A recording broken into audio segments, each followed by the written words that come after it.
youngster still runs at the head of the pack. But lately, Mike Eddy has had to turn and face the Lions, nipping at his heels. Young drivers who are still reaching for the top rung of the ASA ladder. And here at Heartland Park, Topeka, anything can happen, and often does. Ask Jay Sauter. He'll tell you. The best short track drivers in the land, alongside some of racing's biggest stars, are set to go road racing one more time.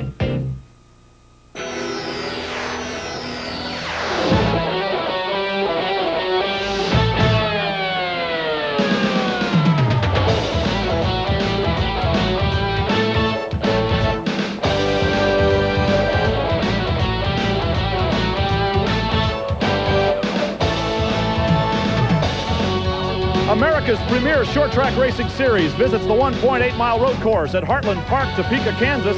And if it weren't for a healthy breeze blowing through the wheat fields here, it would be a scorcher. It is very, very hot here, and the drivers will be suffering from weather conditions unlike they have seen throughout this entire 1995 season. Hello again, everybody. I'm Brian Drever, along with my good friend Rob Albright, a former race car driver, who will be working this broadcast with me here today. And we are at the midpoint of the 1995 season, just about halftime here, you might say. Any thoughts so far for the first half, Rob? Yeah, it is as close as these guys get to a halftime break. They've had 3 weeks off, time to check all the parts and pieces and get ready to run to the finish of the 1995 season. You'd have thought everything would have been right, but 5 drivers suffered blown engines in practice this weekend. We are also involved in one of the most interesting points battles hit halfway point here in this season, and Mike Eddy's still out in front, but there is a lot of competition behind him. Wow, and no sophomore slump whatsoever for Brian Reffner. His performance has been fantastic this season, just 60 out of the points lead, and in his second season in the hunt for a championship. A knot of drivers, 6th through 10th. 10th is Joe Knott. Now, this is the second and final road race of the season, and we're bound to see some very interesting competition here this weekend, but it is the last time that we'll see them turning left and right. And I think you would say that the favorite would probably be maybe Scott Hansen or Darrell Waltrip, because 5 of 6 road races have been won by Jerry Gunderman prepared automobiles. However, based on yesterday's qualifying race, I'm going to go out and say that my pick is Jay Sauter. Boy, that number 1 Pontiac was fast. Well, I'd also have to add that even by his own admission, Mike Eddy, more or less against his own wishes, saying, I still don't like this road racing, but believe it or not, folks, he's getting good at it. Well, down at the front of the starting grid, the third member of our broadcast team is standing by with the contenders up front. Here's Ralph Shaheen. This is it, the Bluebird, the Johnsonville-backed entry of Bob Seneker, car number 84. It has sat on the pole more times than any other machine in ASA racing in 1995. It is the 3rd time it will start from the front, and Bob Seneker won his qualifying race yesterday. Second fastest and second in his qualifying race, the 1994 ASA champ. Nice to have you back, Butch Miller. How come you adjust to this car so quick? Is it the car that ASA runs, or is it you as a driver, the team? What is it? Well, you know, I wish I could tell you what it is, but I actually can't, because this is the exact same car that we ran 90% of the races with last year. The only difference is now it says Ray Bestis, Ford Credit, red carpet lease on the side. Let's move now to the 4th member of our broadcasting crew, Sandy Hang. Well, I'm here with Brian Reffner, second in points and a serious contender for the championship. Today, he is doing everything to make sure heat is not a bad factor in the race. He's made some modifications to the car. This lip is now 1 inch instead of a ½ inch to take in more air. One duct goes to the back, the other to cool the front. Also, you don't see this very often. This ice chest, below here there is copper tubing. Air runs through the copper tubing to keep Brian cool. There are also changes that you will find on the nose of the car that you haven't seen before this year. ASA is allowing drivers to cut an extra vent out of the fiberglass. More air to keep the car cool. Also, this vent, notice it's indented. If grass gets caught here, air can still get up here. Brian Reffner's been doing everything to make sure that this race goes in his favor. Brian, this could be a real opportunity for you to close the gap on points. What is your strategy for this? Well, our strategy on this race is to be there at the end. You know, we've done everything we could to make sure this car stays cool, and I'm refreshed at the end of the race, you know, and track position is going to mean a lot at the end of the race here. So if we can stay up in the hunt and stay there all day and keep myself cool and on my toes, you know, we'll be strong at the end, and that's what's going to be important at this race. And that points battle, if we can tighten it up, that'll be all the better. Okay, that's Brian Reffner. Let's go now to Ralph Shaheen to start the race. Well, thank you, Sandy. We're down here with Susie Coleman, who is the general manager of the Easy Shops here. How about if you get us underway here at Heartland Park today? Drivers, start your engines.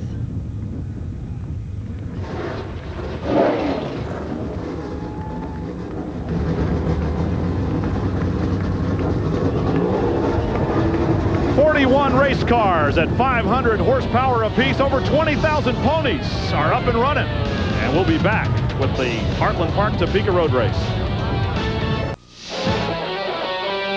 The 1995 AC-Delco Challenge Series on TNN is brought to you in part by your GM Goodwrench service dealer. We want your business.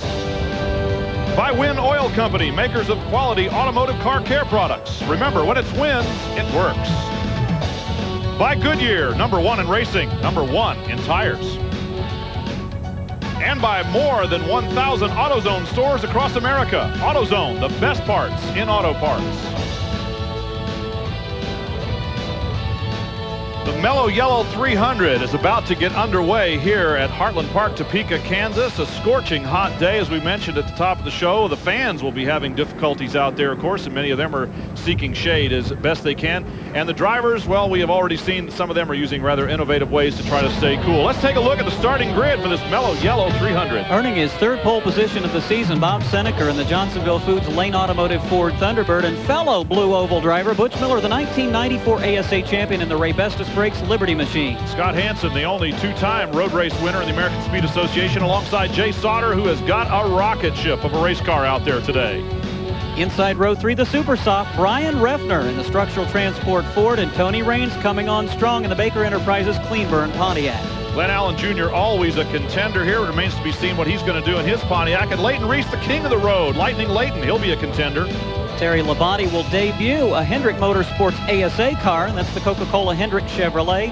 Mike Eddy will start alongside 7-time ASA champ in the GM Goodwrench Service HRE Pontiac. The current rookie points leader, Rick Beebe, alongside the original rookie points leader, J.D. Summers, who has dropped back in the point standings for the rookies. 7th row, Mike Miller and Tony Roper, who both had good runs in their qualifying races yesterday. And alongside last year's winner, DW, is Dr. Yale Conley of West Virginia. Darrell Waltrip winning this race a year ago.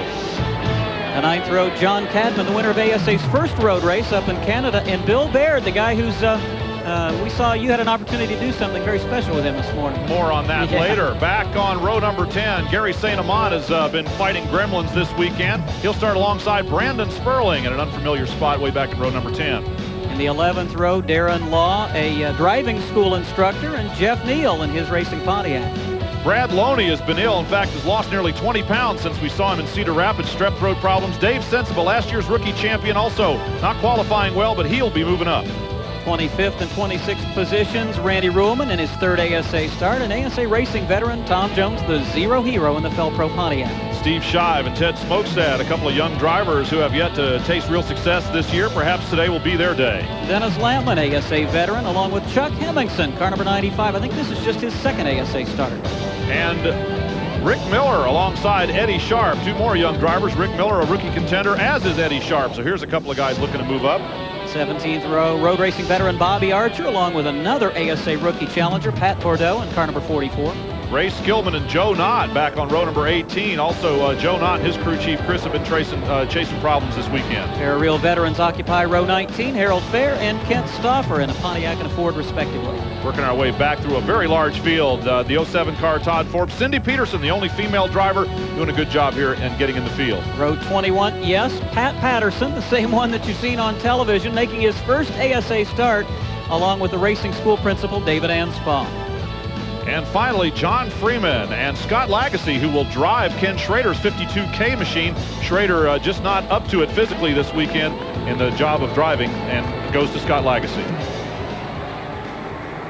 We're getting ready to go green here at Heartland Park, Topeka. They're heading down the drag strip, and there is the green flag. Pole sitter Bob Seneker, for the third time this year, tries to launch out to an early lead, as he did at Brainerd, but he'll get a lot of challenge from the cars alongside. He gets into turn number 1 first, and it's a whole herd thundering up behind him. Until 1995, Brian, most people thought the Fords with a little bit of a horsepower advantage were the cars to beat on the road courses, and they have been. But Jay Sauter at Brainerd was so strong before having a transmission problem, and he was the class of the field in his qualifying race yesterday. Scott Hansen, who's already won a couple of times on the road courses, has quickly come to second position. Butch Miller has dropped to fourth, and it looks like Sauter has already moved up to the third spot. Well, watch Jay Sauter start to use the horsepower advantage that he showed in qualifying as he comes out of the third turn. Apparently, not only the power of the engine, but the gear selection that he has chosen here has allowed him to get a good jump off the turn, and then he's able to extend that lead towards the end of the straightaway. But now Bob Seneker still leads with Scott Hansen,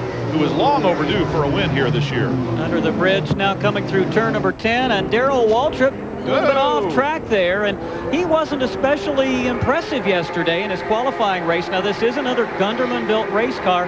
We know it's a strong machine, but you know, it gets tougher and tougher as these ASA regulars get more road racing experience to compete with them on a favorable basis. And that long telephoto shot from turn number 1 gives you an idea of just how hot it is as 3 cars are trying to extend their lead, run away from the field, led by Bob Seneker, the pole sitter.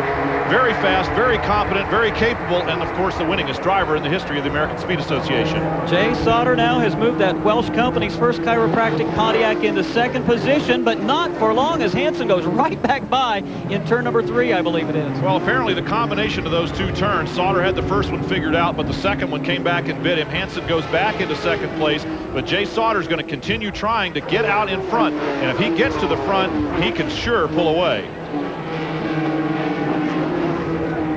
Scott Hansen and Jay Sauter waging battle behind Bob Seneker. We're going to go for the first of our pit reports down to Ralph Shaheen on pit road. He's going to be busy today.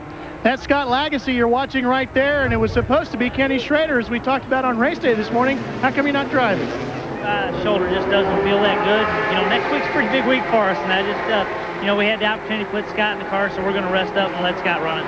Now, he got a late start out on the racetrack. What happened to his car? Well, we had trouble, and we changed push the talk button, and you know, we just got to get a yellow to get him caught back up. But yeah, we put him behind right at the start, but it's a long race.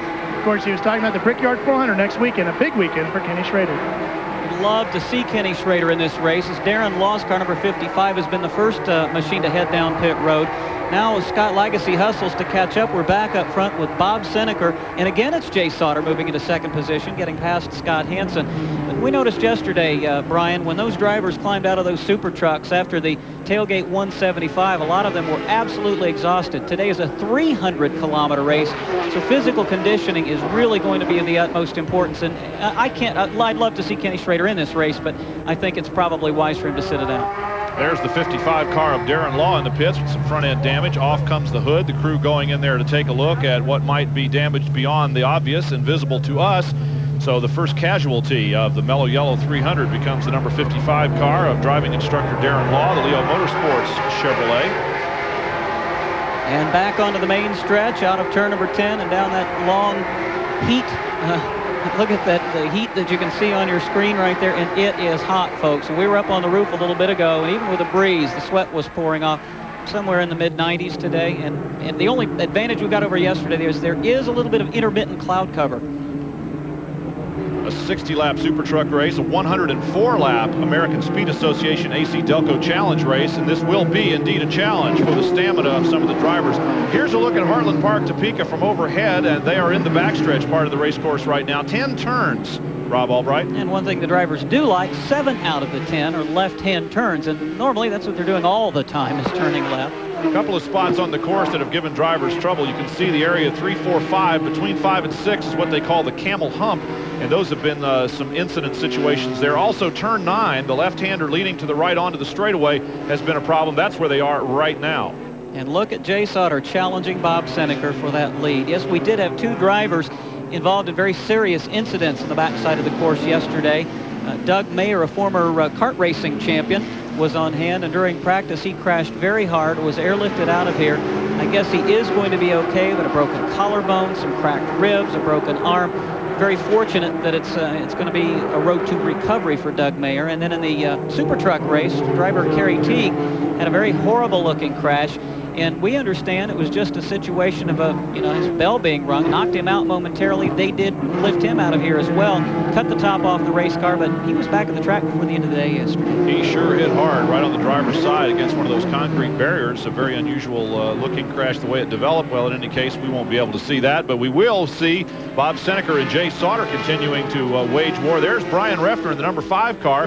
Not only was he a runner-up rookie contender last year and has been very consistent throughout this season, he is now a contender in the overall points battle. He is being challenged up from behind by Tony Raines in the number 87 Baker Enterprises Cleanburn Pontiac. Tony with a good run at Brainerd on the road course. We'll see how he's going to do here today. And it's kind of interesting how the top 7 or 8 are still right together on the racetrack. I thought that probably Seneker, Hansen, and Sauter would separate themselves from the remainder of the field. They have not done that. And where most ASA races, I think, are flat-out sprints, whether they're 200, 300, 400 laps, don't be surprised if some of these drivers are maybe pacing themselves a bit, Brian, in the early going, physically as well as giving their race cars, the benefit of the doubt and not overworking them. And we've got a full course yellow already as it's being waved here on the main stretch. Jay Sauter not really giving Bob Seneker much ability to pace himself. We'll try to get to the bottom of what the full course yellow is about.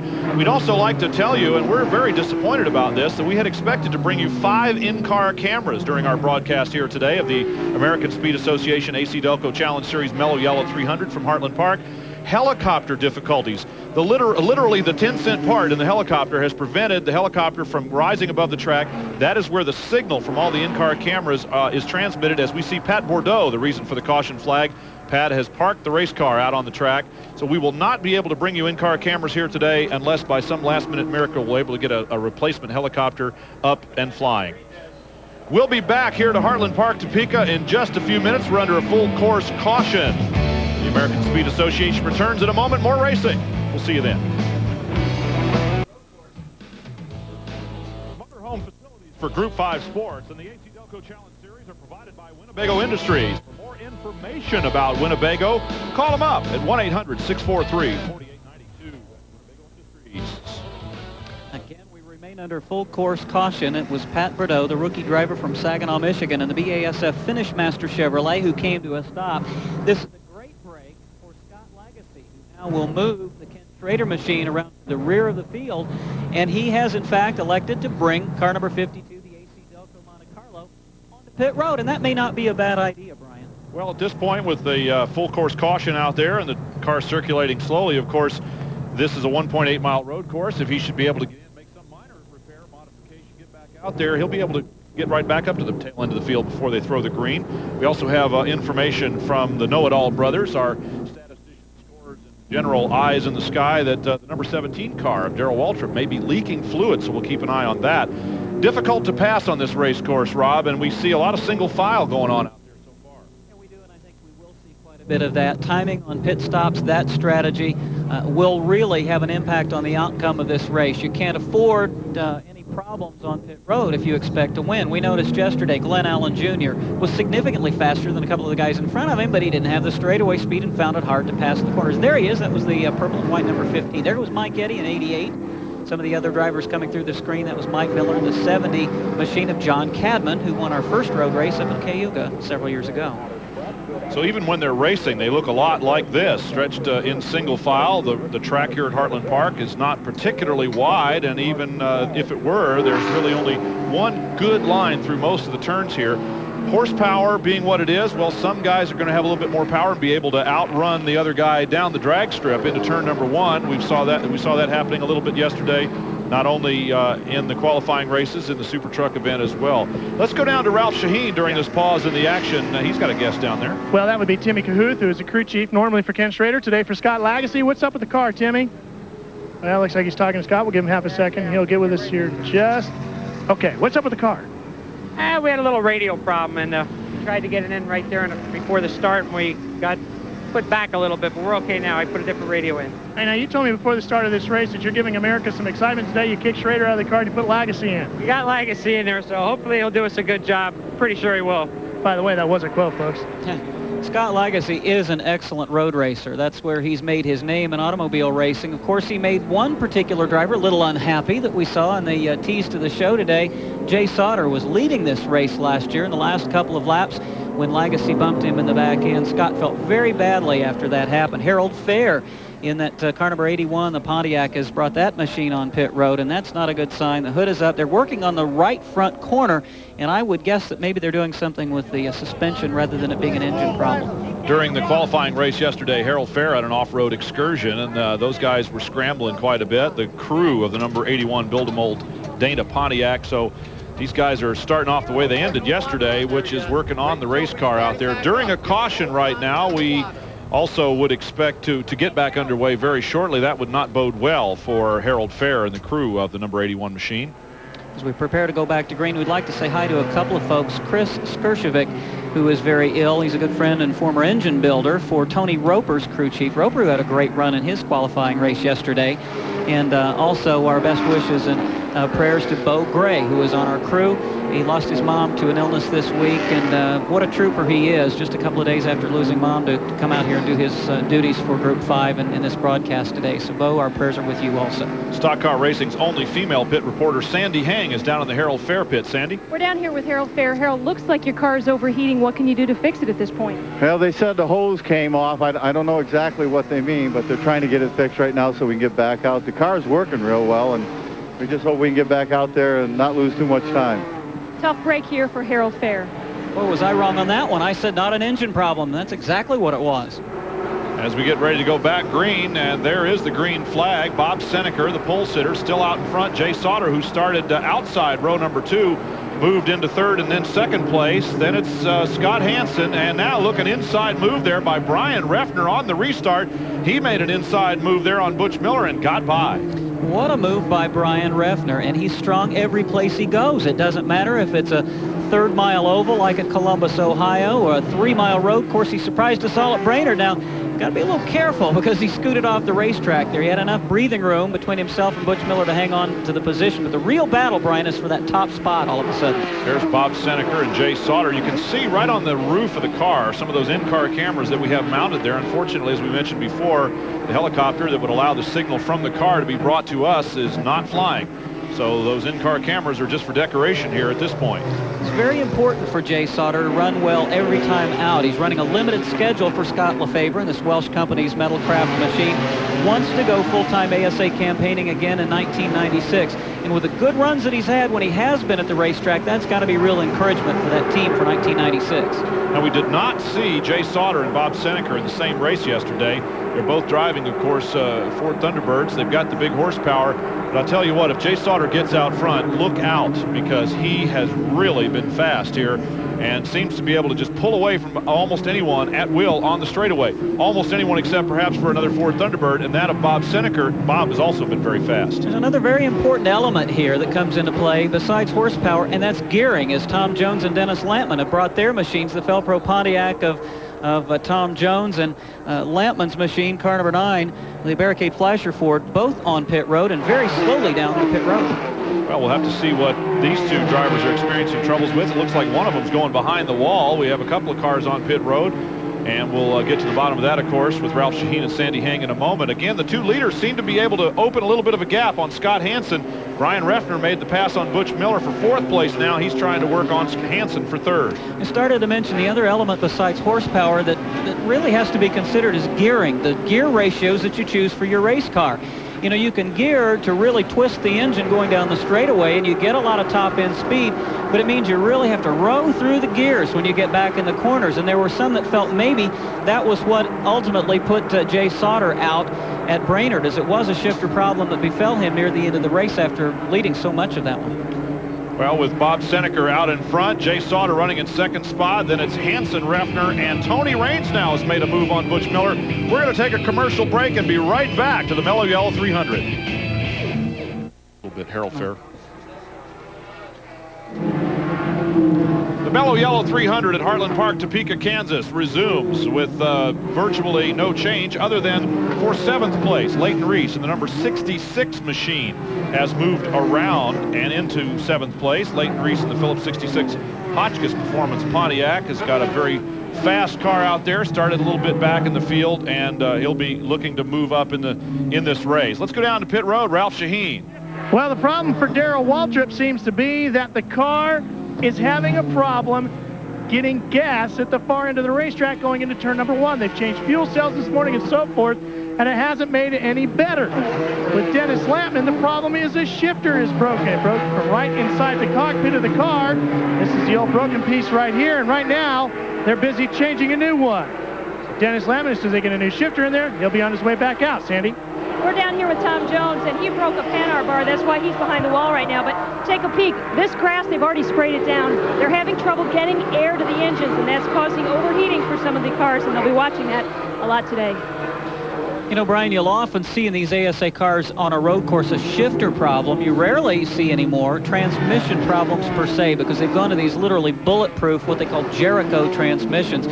I guess you had an opportunity yesterday to talk to Leighton Reese about, you know, the observations regarding gearing, and what was it he told you, that he and Jay had about the same final drive ratio, but because of the taller ratio on first gear, you might have a little advantage in the tighter turns on the racetrack. Well, they're able to customize the gear ratios within the transmission itself, and that's exactly what Leighton said, that he had put in a taller first gear so that he's able to get down into first gear through some of the tighter, slower turns on the race course, whereas some of the other drivers are going to have to lug in second gear with the engine down on RPMs and down on power. He feels like his advantage is going to be in the infield.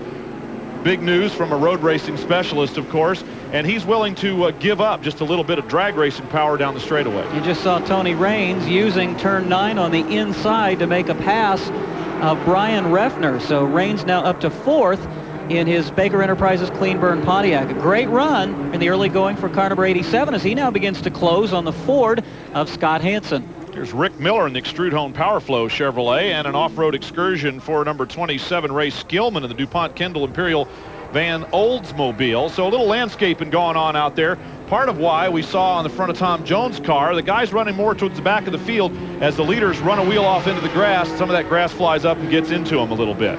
Gets into their radiators and will cause overheating problems. Guys up front not going to have as much difficulty unless, of course, they start running into traffic later in the race. Here's Brian Reffner now running in 5th position. He's fallen back about 5 or 6 car lengths behind Tony Raines. Brian Reffner, of course, a contender throughout this season in individual races, and now a points contender. We asked him what he learned during last year's rookie battle that's helping him this year. We learned that you got to take it race by race, you know, and whatever you come out at the end of the night, you know, then that's great, you know. But if you're going into that, starting that race worrying about the points, you know, then that'll end up ruining you. Well, his fortunes have gone exactly the opposite direction in some respects. And look at this battle for position. That's now 3rd Tony Raines. 4th is Scott Hansen. 5th is Reffner. And was that Leighton Reese in 6th position? Always the bridesmaid, never the bride. Well, maybe today he's going to have that opportunity. 5 times in 6 ASA road races, he has come home in 2nd position. He wants to win one in the worst way because he only runs the road courses. Terry Labonte in that very plain-looking, almost sterile number 14. That's the 14 of Terry Labonte of Corpus Christi, Texas, the Coca-Cola Hendrick Motorsports machine. Hansen there now and Reffner, so things are changing just a little bit up front, except for the fact that pole sitter Bob Seneker continues to lead. 2nd place, Jay Sauter will be back. It's hot and it's heating up. Welcome back to Heartland Park, Topeka. We are under full course yellow. This is part of the reason why. Brandon Sperling in the Ultra Custom Wheels Baja Chevy Lumina. An off-road excursion. He's standing outside the race car while the crew gets ready to tow it back in. A disappointed young driver there. Let's take a look at what happened here, Rob Albright, and see if we can figure it out. Another car involved was the 49 of Randy Ruhlman, so we'll keep an eye out for that as well. Ruhlman just running a couple of ASA races. Sperling, a regular, gunning for Rookie of the Year. There's car number 33, Brad Loney. Yale Conley. Several cars involved. It looks like Conley and Loney were both able to continue. Some pretty significant damage to Ruhlman's car number 49. He drove away, but Brandon Sperling was not able to do so. Pleasant young 24-year-old and a very talented driver. He's won motocross championships, shifter kart championships, has won some road racing championships while in IMSA. He's finding the transition to ASA a little bit tough. He'll come around, though. He's going to be a good one. He climbs back into the race car to ride it home. Ralph Shaheen is down on pit row in the pit of the number 44 car. Ralph? Well, that shifter right there was a problem for Pat Bordeaux. It had slipped out a bolt and it came loose and he couldn't get to the gears. But Pat, the story compounded itself from there. What's wrong? Well, it's kind of a shame, Ralph. We some of our guys run down to see what was going on, and a couple of the officials at the end of pit road motioned us, said that we could push the car back. So the guys did. We got the shifter fixed right away, and apparently for guys going out into the edge of pit road, we're done for the race. They kicked us out. So I'm real disappointed. It really hinders us in the Pat Shower Rookie of the Year battle. And I just feel bad for the BASF Finish Master Chevrolet. Apparently, gentlemen, there are some differences in officials. There are SCCA corner worker officials here as well as AC-Delco ASA series officials. So you better make sure you're listening to the right one, Sandy. Well, I'll tell you what, Randy Ruhlman got caught up in a little bit of that, and they've already removed the front nose clip, and they're trying to put this car back together, actually tear it apart enough that they can get back out on the track. It's just some tough luck for these guys. Well, no doubt they will get back out on the racetrack, and there will be some attrition today. So if you can fix something up and get the parts and pieces back together, you never know how many spots you might pick up by rejoining the race. The lights are still on in the pace car. We are still under a full course caution here as the track crews clean up the remains of an off-course incident, shall we say. We'll be back to Heartland Park in a moment. Welcome back, everybody. Still under full course caution here as a result of a little landscaping by the 49 car, Randy Ruhlman out of Greensboro, North Carolina, and Brandon Sperling. We saw his car going home on the hook. So we are getting ready to go back to green here. We'd like to welcome to our broadcast booth Mr. Jack Flowers, a veteran sports writer specializing in motorsports and writing for Speedway Scene. Jack, welcome. Of course, we've seen you here all weekend long, but it's good to see you up here in the booth with us. It's very nice to be here. We have a good race going. Well, you had a little bit of an interesting situation I want to talk to you about. Poor Jack here had a dental problem, had to do a little like self-dentistry this weekend. You care to share that with us? Brian, I didn't think you were going to bring this one up now, buddy.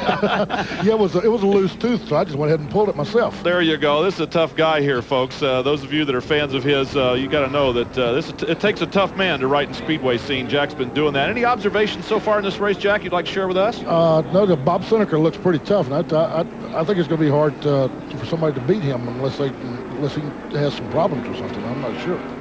Bob, of course, has marked himself as a very good road racer. I've been impressed, though, with the patience of Jay Sauter. Normally very aggressive, has a style very similar to another guy that drives a black Pontiac named Mike Eddy. And Jay has just sat back and, I guess he's waiting for Bob Seneca to make a mistake. And Jack, I know your years of reporting, you've probably not seen Bob Seneca make too many mistakes on the racetrack. No, I sure haven't. And I was thinking something would be very ironic. Eddie hasn't won on a road course. He's going for his 8th championship. There was Earnhardt earlier in the year who's going for his 8th championship this year, and he won his first race this year on a road course out at Sears Point. Good observation. Mike Eddy is, in fact, being shown on the leaderboard, well, off the leaderboard, but 11th in the running order. He started in 10th, so he's pretty much maintained the status quo. We have not seen a lot of jockeying for positions. Leighton Reese has picked up a couple of spots, so has Tony Raines, but for the most part, Brian, it's been, though competitive, a shuffle. And we were just talking about how good Mike Eddy's become on the road courses, and he has a little off-track excursion there. Well, of course, Mike will come back to us probably sometime next week and say you shouldn't have been talking about me, because when you do, something bad happens. But, of course, talking about Mike Eddy is something we've done a lot of throughout the course of this season, and for as many years back as a lot of people can remember. He is simply the best short track driver anywhere, and he is quickly, as we mentioned top of the show, becoming pretty doggone proficient here against his own will, in fact, on the road course. Let's take a look and see what happened to Mike out there. I'm sure it wasn't anything too serious. Now, where is he? The left of the screen as he just loses it. I don't think he got any help. Mike Miller was running right behind him in car number 18, but it looked like there was probably a gap between the two of them. Like a little light on the back end there, maybe a little too much rear brake. That's something, of course, they can set the ratio of front to rear braking, and it may be that Mike will want to come in and take a little touch off the back brakes there. Let's go down to Ralph Shaheen with a further observation on Mike. One of the things about Mike Eddy, Brian, is the fact that he is getting more acclimated to the car on a road race track.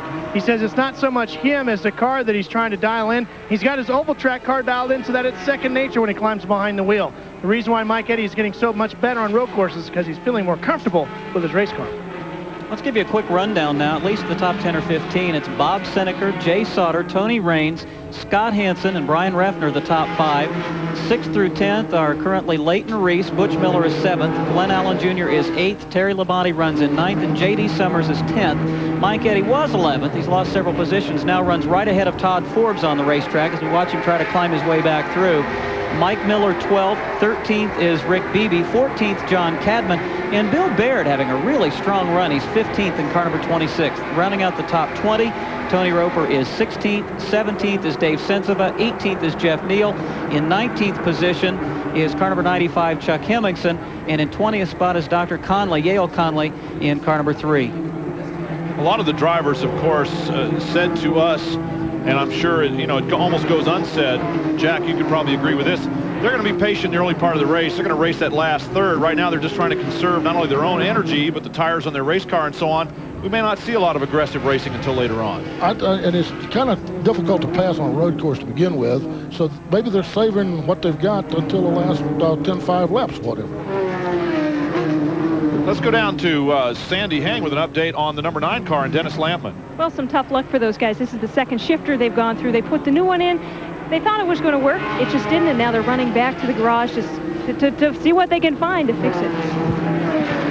Well, part of the problem could be the big Dennis maybe just yanking on that poor little shifter a little harder than it's designed to stand up to. We're not sure if that really is the problem, but it's easy to imagine. With all those shifter problems, I'm sure sometime today, Sandy and or Ralph will have an opportunity maybe to talk to a crew chief and say, well, okay, what can you do to prevent that problem from being a recurring factor? If that's the weak link when the cars go to the road courses, what can you do the next time you go back? Ralph Shaheen with a further update down on pit road. Ralph? Guys, I hate to do this to you. I know you guys are the experts, but I'm going to go 180 degrees from what you guys are thinking. Talking to Bob Seneker's crew, he's going as hard as he possibly can right now, which means everybody else is to stay with him.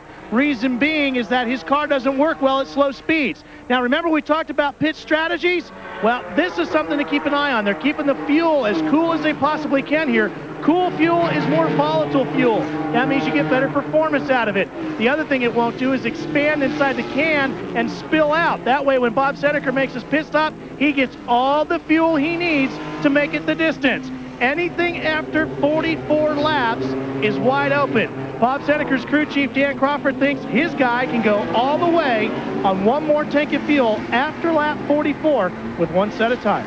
Another thing as far as keeping that fuel cool, Brian, I think it's entirely conceivable we could have problems with vapor lock when these cars come down pit road. When that fuel gets exceptionally hot, the engine sometimes will seize up, and then it's virtually impossible to get it refired. Well, another observation, too, is that the cool fuel, as Ralph talked about, you can get more of it in the race car if it's a little denser, and they're keeping it cool for a lot of reasons, and that's going to be something interesting to keep track of.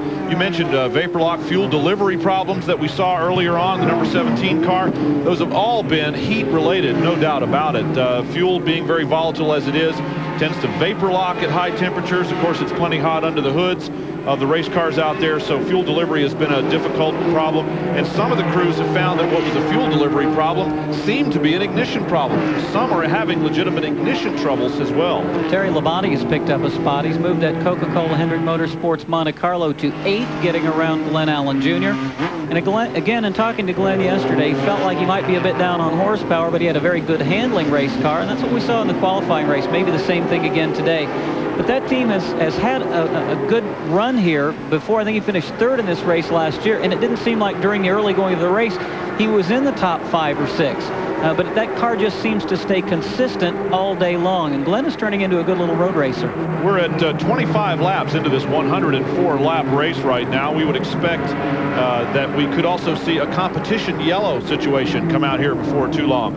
For those of you that do not understand, a certain number of laps under green, the American Speed Association mandates what they call a competition yellow. They'll put up a caution flag, allow everybody to come in and change tires, put in fuel, whatever they think they need.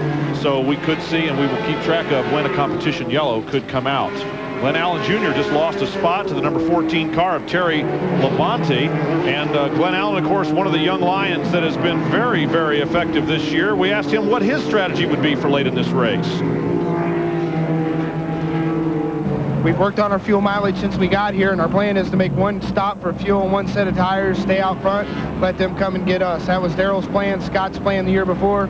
It'll be our plan this year. kind of surprising that Glenn has not yet won a race in 1995. His best finish, a second at I-70. He was second in the points at Cedar Rapids. He'd started back in ninth. He'd come to third, and we got a car off course. Several of them, including Darrell Waltrip and Eddie Sharp. That's the 17 of Waltrip and the red car number 50 of rookie driver Eddie Sharp.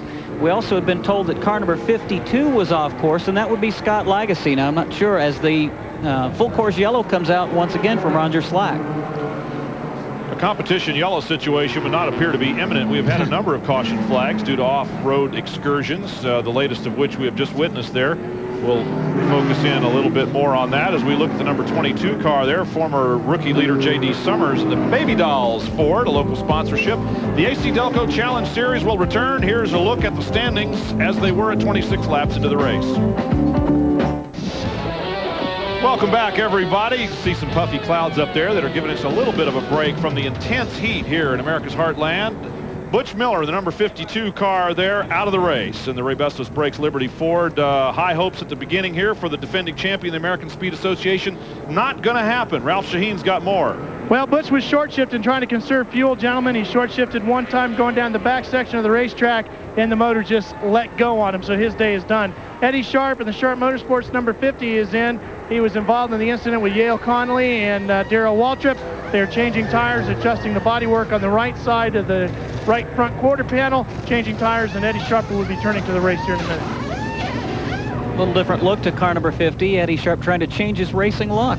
And we do have a look at a couple of off-road incidents here. This is the Columbus connection. Gary St. Amant, the older of the two, and youngster Joe Knott in car number 48. That's the Wins Ford Thunderbird of St. Amant. And Joe Knott's machine, car number 48, spinning together. And here's another incident. This one involved Eddie Sharp and Yale Conley. They bang together and collect Darrell Waltrip. He loops it in it. In fact, it didn't really look like Waltrip maybe actually made contact with Sharp. I think he just locked up his brakes, and that's what caused him to spin. He was able to get on the brakes quick enough to avoid contact. Eddie Sharp in trying to get some repairs made. He looked like he had kind of tagged inside on Yale Conley there. Both of them went around. So they're getting work back into the race here. Things looking a little bit different, not at the very front of this race, but certainly among the top 10 or 15 cars, things are shuffling around just a little bit. We'll take a look at the rundown here for you in a moment. There's Bob Seneker and Jay Sauter. We have seen them since, well, certainly Bob Seneker since the very first lap in the race. Jay Sauter quickly joined him. And number 87, Tony Raines, moving up from his starting spot to do battle with the leaders, but we have not seen the battle really join just yet. Raines had started sixth. He is now third. We're going back to green, and Seneker still able to hold off the hard-charging Jay Sauter there, who, as you said, is showing a lot of patience. And even though we have not yet seen a lot of passing on the racetrack, Brian, I think the one thing you'll have to say for the first 20% of this race as Steve Shive is slowing, and that Budweiser Chevrolet car number 54, another rookie driver. One thing you will have to say is there is definitely no clear-cut favorite. I know Jack has already put his stamp of approval on Bob Seneker out in front, but look at that parade of cars, and at least any one of the top 10 has a really good shot at winning this thing. Especially when you consider that the strategy for most of them is to be patient, just to ride around, not make any mistakes, wait for the other guy to make a mistake, move up through attrition, and then settle down to race in the last, perhaps, quarter of this event. You saw Scott Hansen showing some smoke from the right rear corner as he was hard on the brakes in between turns 8 and 9, locking them up so as not to tag the back end of Tony Raines' car number 87. Ralph Shaheen with another quick observation down on pit road. Ralph? Well, Brian, let's remember now, we know that Bob Seneker has to run at least 9/10, almost 10/10 of his regular pace, as we've got a spin with Bill Baird. Looks like it's just coming out onto the front straightaway, and I think he'll be okay here in a minute. I'm not sure I saw that unfold. We're sitting right behind where this transpired. Our vantage point is in the announce tower just off of turn number 10, and there were a couple of cars that came together. John Cadman and Bill Baird. There was one other car involved, and perhaps on a replay we'll get a chance to see it. But as Baird came off turn number 10, somebody got into the back end of car number 26. He almost gathered it in and then spun on around. Go ahead, Ralph. I'm sorry. Well, that's okay. Let's finish this off now, Rob. As we were saying, we know that Bob Seneker has to run close to 10/10 of his pace because his car is ill handling at a slow pace. So he's running as hard as he can. Everybody else is running as hard as they can to keep up with him. They're probably trying to find a level where they can keep Seneca in sight, because if they lose touch with him, pit stops or not, his day is, they're done. He's gone. So these guys are having to run as hard as they can just to stay within eyesight of Bob Seneca. And look at Tony Raines dropping to the low side in that clean burn Baker, car number 87. Got a good run, it looked like, coming off of turn number 10, but look at Jay Sauter accelerate away from him. That car number 1 still just has got the punch going down that long front stretch. That's a long-legged automobile there, that number 1, with a lot of horsepower and pretty tall gearing. Runs hard. He's got good punch out of the turn because of the power, and he gets a good terminal speed at the end of the straightaway as well. And Tony Raines doing a good job to stay with him there in the number 87 machine. But the pace setter, the pole sitter, Bob Seneca, you can't touch this, at least not so far. Our TNN broadcast cohort Buddy Baker would say, down that straightaway, that Jay Sauter's riding a rocket ship. I think that's his favorite phrase.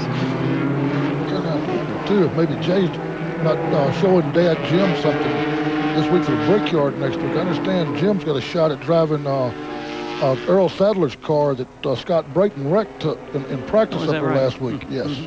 Yeah, I know Jim tried to make the Brickyard race last year, wasn't able to do so. Of course, Jim has been an off and on Winston Cup racer. Was a ASA driver for a number of years. One of my favorite remembrances is a one that he won, that Jim Sauter, Jay's dad, won it in Nashville. Ralph? Well, other thing to note on the front straightaway, Rob, how Raines dipped out there. When they're running real close like that, those motors don't get as good a clean, fresh air, and that's when that temperature gauge is going to dive up.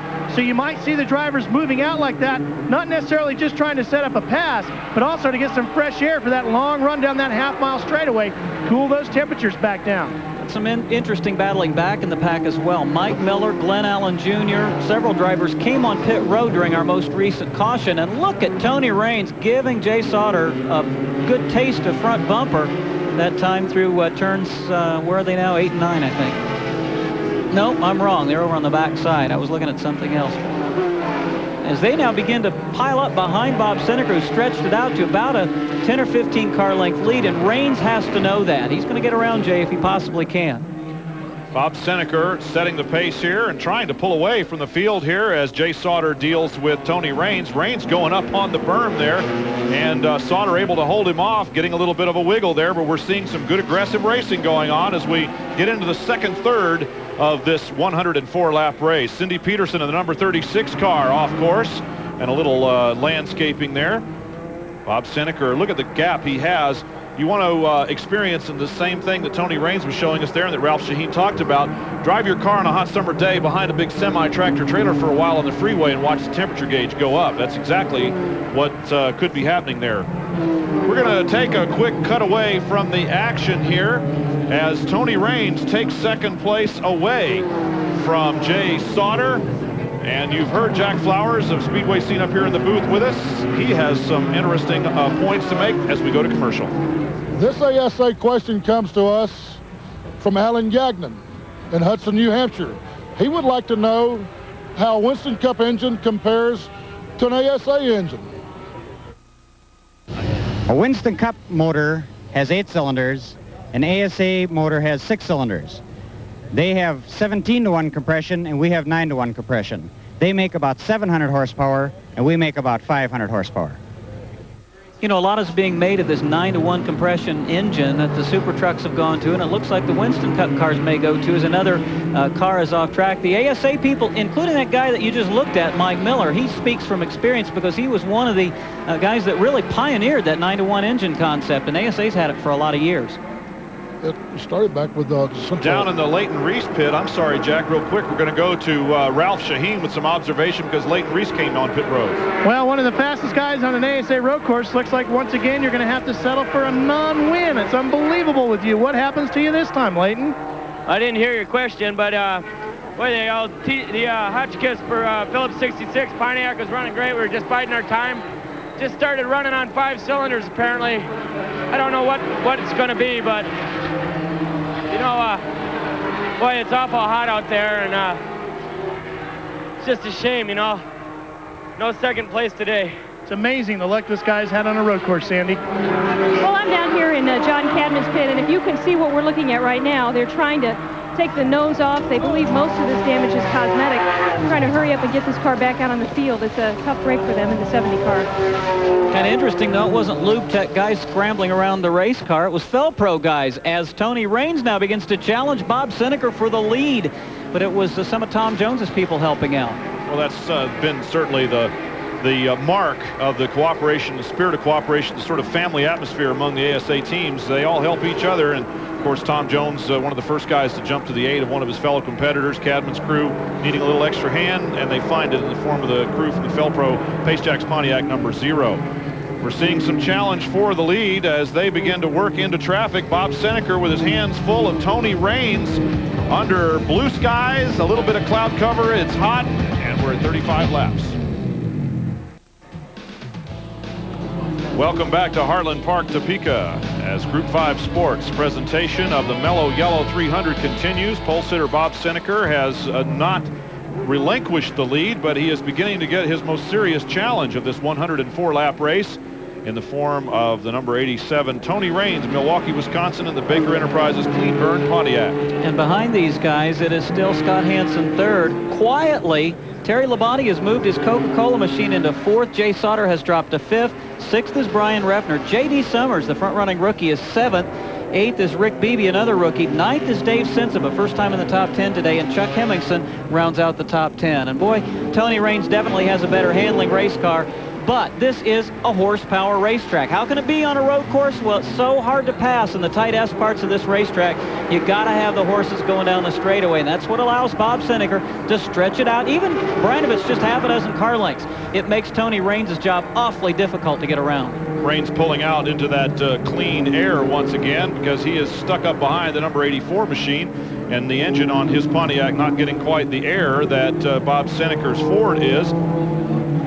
Then we look a little bit deeper back into the field as they're already starting to contend with traffic. There's Jay Sauter, who had been challenging for the lead earlier now, and he is racing with Brian Reffner a little further back. Looks like he may need a pit stop. And there is behind him Brian Reffner, who's running in sixth position, was challenging for third early. Both these drivers look like contenders for the victory. And here are a pair of rookies. That's car number 22, J.D. Summers, who has a new paint job this week. He's gone from a black car to a white one. Brandon Sperling went from white to black. Maybe they just traded spray cans this week. And in car number 71, I don't know if he's up. Is he up in the running order? That's Bobby Archer. And we're understanding now that he is a lap down. I'm not sure of that because he's running very, very strongly in that race car. Yeah, we don't show him. We just got a running order, the top 20 after 38 laps, and he is not shown in the top 20. Here's a look at Cindy Peterson, and now Ray Skillman has pulled his car off the course. It doesn't look like, well, it could be that he spun it out there or might have just driven it off because the car is not working or the engine is stalled or something. Bob Seneker now appears to have opened up a fair amount of ground on Tony Raines, that due perhaps to running into traffic there. We saw Tony Roper, the number 10 car, going a lap down on the racetrack, and now these guys are clocking in on a number of the tail end running race cars. Let's go down to Sandy Hang with a little bit of an observation on Tony Raines. Well, right now, his crew says the car is good, the car is strong, they're very happy with the car, but they are watching their television monitors very, very closely because they are concerned that Raines got into Sauter just a little while back. They believe that front fender, that left front fender, could be rubbing a tire. They're concerned about that, so they're watching for that right now. Tony Raines' lone career ASA victory came in 1992 up in Canada. Last year he ended strongly with a third-place finish at Toledo. His best runs this year, a fourth at Grand Rapids and a fifth at Brainerd. And boy, is this a familiar sight or what? He's just got this look on his face like, well, here it is again. Tony Roper, who's a good young racer in that Child's Tire Chevrolet, but again, his day ends early. Just snake bit for some reason this season. He has not been able to buy a bit of good luck for any amount of money. We're also getting a note passed to us now that Mike Eddy's number 88 Pontiac, the Goodwrench machine, on fire out on the race course. We hope to be able to get to the bottom of that as Bob Seneker and Tony Raines continue to run out front. Raines' crew, the Howie Leddow-led Baker Enterprises Clean Burn Chevrolet crew, showing some concern over the left front side. Here's Mike Eddy going down onto pit road, and it doesn't appear as though he's under much power, if any at all. We talked about coming in quest of an 8th championship, a 60-point advantage, which sounded like a lot behind the wall. The day is over for Mike Eddy, and we could leave Topeka, Kansas with a brand new points leader. And who would have ever guessed at the beginning of the 1995 racing season we might begin the second half of this year with last year's rookie runner-up Brian Reffner as the points leader, but it could well happen. I'd love to be a little bird in the pit of Brian Reffner right now to see if the love to have a heart rate monitor on the crew chief down there to see if those guys are experiencing any butterflies now at the possibilities of being the new points leader. Reffner, of course, has been very steady and very consistent throughout this season. We would not expect anything different from him. He is currently contending back in 5th and 6th spot, has just kind of settled in with Jay Sauter back there. Bob Seneker, though, boy, has he been running strong. And, of course, he ran strong at Brainerd in the road race out there until he had a problem. We saw him throwing dirt into the engine bay there to put out a fire. He resumed racing at Brainerd way down in laps. And we're going to take a look at some of the attrition in this race. Butch Miller, of course, behind the wall. Leighton Reese, who would have thought? Brandon Sperling, an off-road incident there, has got him behind the wall. Pat Bordeaux, we heard from him, a very disappointed young man. John Cadman, another road race specialist. And now we understand that Bobby Archer's out of the race as well. And Bob Seneker's nickname has always been the Sneaker, but there's somebody else very sneaky in that picture. That's the 3rd place car number 14 of Terry Labonte, and the driver who is one of the best road racers in all of NASCAR, now beginning to show some strength as he closes in behind Seneker and Tony Raines. Well, he's been sneaking, as you said, up through the field from his number 9 starting position there outside row number 5. So Labonte has moved himself very steadily and craftily up into 3rd place. He has got the 2 leaders in sight right now. We could have a 3-car race as we approach the halfway mark in this Mello Yello 300. Let's go once again down to pit road to Sandy Hank. I'm here right now with Howdy Thomas, the crew chief for Mike Eddy. What happened in this whole deal? Well, I really don't know what happened. All Mike did is he radioed in and said the motor broke. That's all he said. How does this affect you with the point standing? You've got to be a little nervous at this point, dropping out so early in the race. Yeah, well, you don't like to see this happen, but once in a while it does, and that's just part of racing, so we'll pick up the pieces and go on. Going into this, Mike said he felt good about this road course. He was starting to learn how the car feels and how it should all operate. Any idea where you go from here? Well, no, I guess we really don't have to worry about it anymore this year. We go back to oval racing, and I think that's pretty our strong spot. Okay, Howdy Thomas, crew chief for Mike Eddy.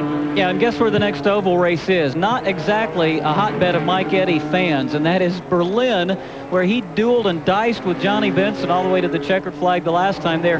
But I'll tell you what always happens. Eddie has a bad luck, a race that he has bad luck, and he's virtually invincible next time out. And we may very shortly have a change for the lead as Tony Raines pulls off of turn number 10 alongside Bob Seneker. But does he have the horses to make it stick going into turn number 1? It looks like he may. No, he has to settle in behind Seneker as Labonte is really closing now in car number 14. Well, clearly Raines is swinging out into the clean air there every time, and we've also seen just as clearly that Bob Seneker is able to outdrag him to the end of the straightaway. So while Raines continues to challenge, Seneker maintains the lead. Let's go down to pit road, this time the other end, and Ralph Shaheen. Brian, remember that Jerry Gunderman cars have won more road races at ASA competition than any other car owner. Well, Howie Leddow used to tune those cars, and Howie now does the Baker entries.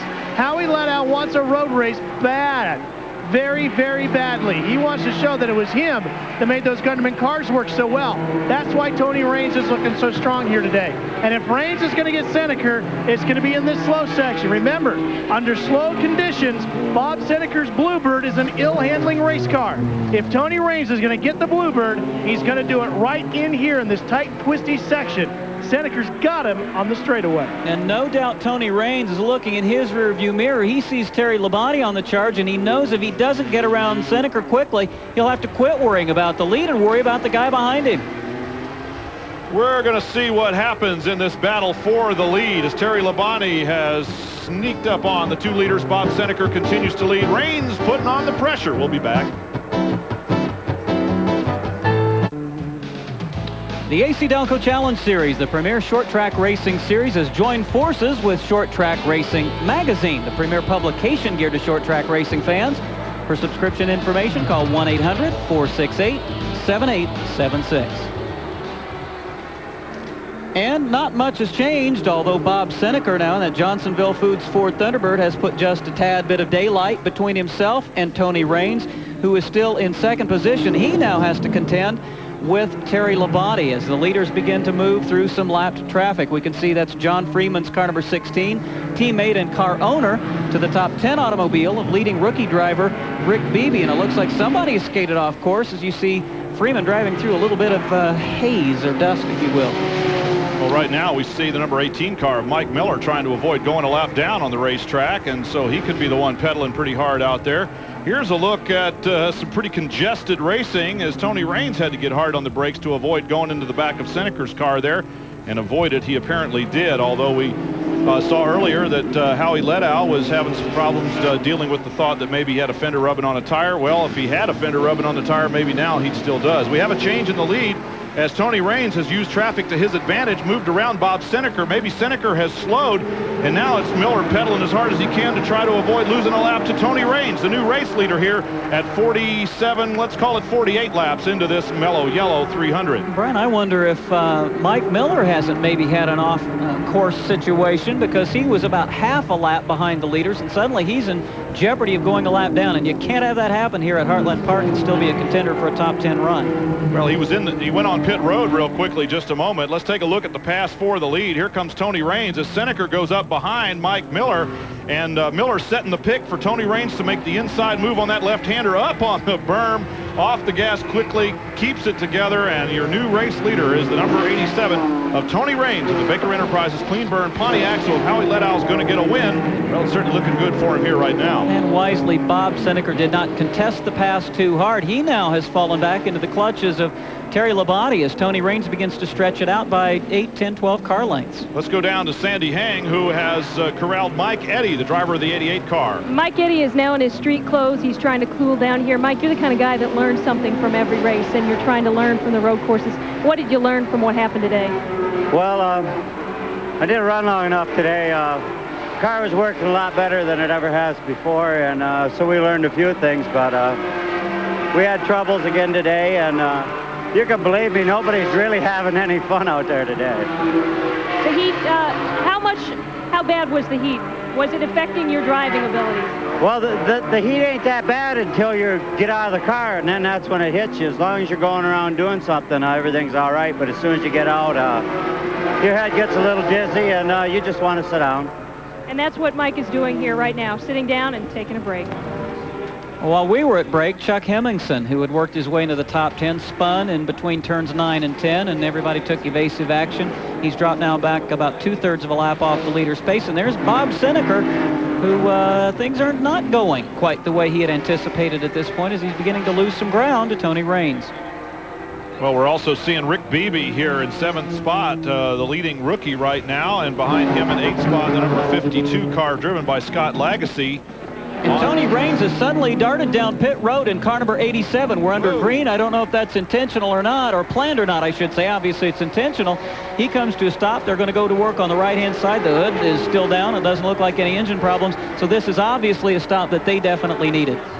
Well, they must have for fuel. They've been running for quite a few laps, and of course, many of the leaders have not pitted. Some of the others did go into the pits during one of the many earlier cautions. We're not scheduled for a competition yellow until lap 59. And we're probably, well, a good 8 or 9 laps from that point in the race. We're at lap number 50 right now, so we're 9 laps from a scheduled competition yellow. Bob Seneker has re-inherited the lead. Tony Raines in and out quickly, right side tires and fuel, no doubt. So he'll have to try to fight his way back up towards the front from midway in the pack. Mike Eddy said it all. He loves to race. He lives for the Sundays when he gets behind the wheel and goes racing. He said, I can tell you, make no mistake, nobody's having much fun out there today. It's hard work, and, you know, they get paid pretty well when they win, so sometimes you got to work at it. It can't always be nothing but fun, that's for sure. Rob, you know something I found interesting there? He's talking about the heat. Here we have like 100-degree weather. And all the Winston Cup guys, they have some kind of cooling systems in their cars. These guys are not using cool suits or any kind of cooling systems. I think that's pretty remarkable. They can do this without a cooling system.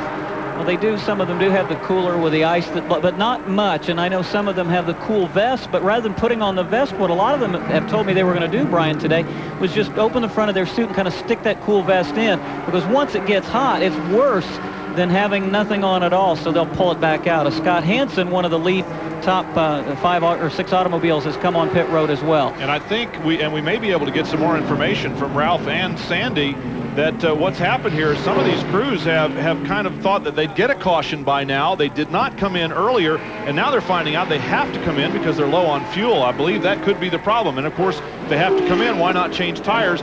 It may put them back in the pack. They're losing a lot of positions, but they at least will have enough to keep going when the next caution comes out. This is now first and second again. Bob Seneca reappropriates the lead with Tony Raines' pit stop. And Terry Labonte is going to make a hard left-hand turn and bring that Coca-Cola Rick Hendrick machine on pit road. Again, fuel the reason, I'm sure, for him coming in. Mike Miller there going hard at it with Bob Seneca, the race leader. Miller trying to get his lap back. That would be what he needs to do in anticipation of a caution if he can move around Seneca. Let's go to Ralph Shaheen in the pit of Terry Labonte. This was pretty much a scheduled pit stop, according to crew chief and father, Bob Labonte. Terry comes to a stop.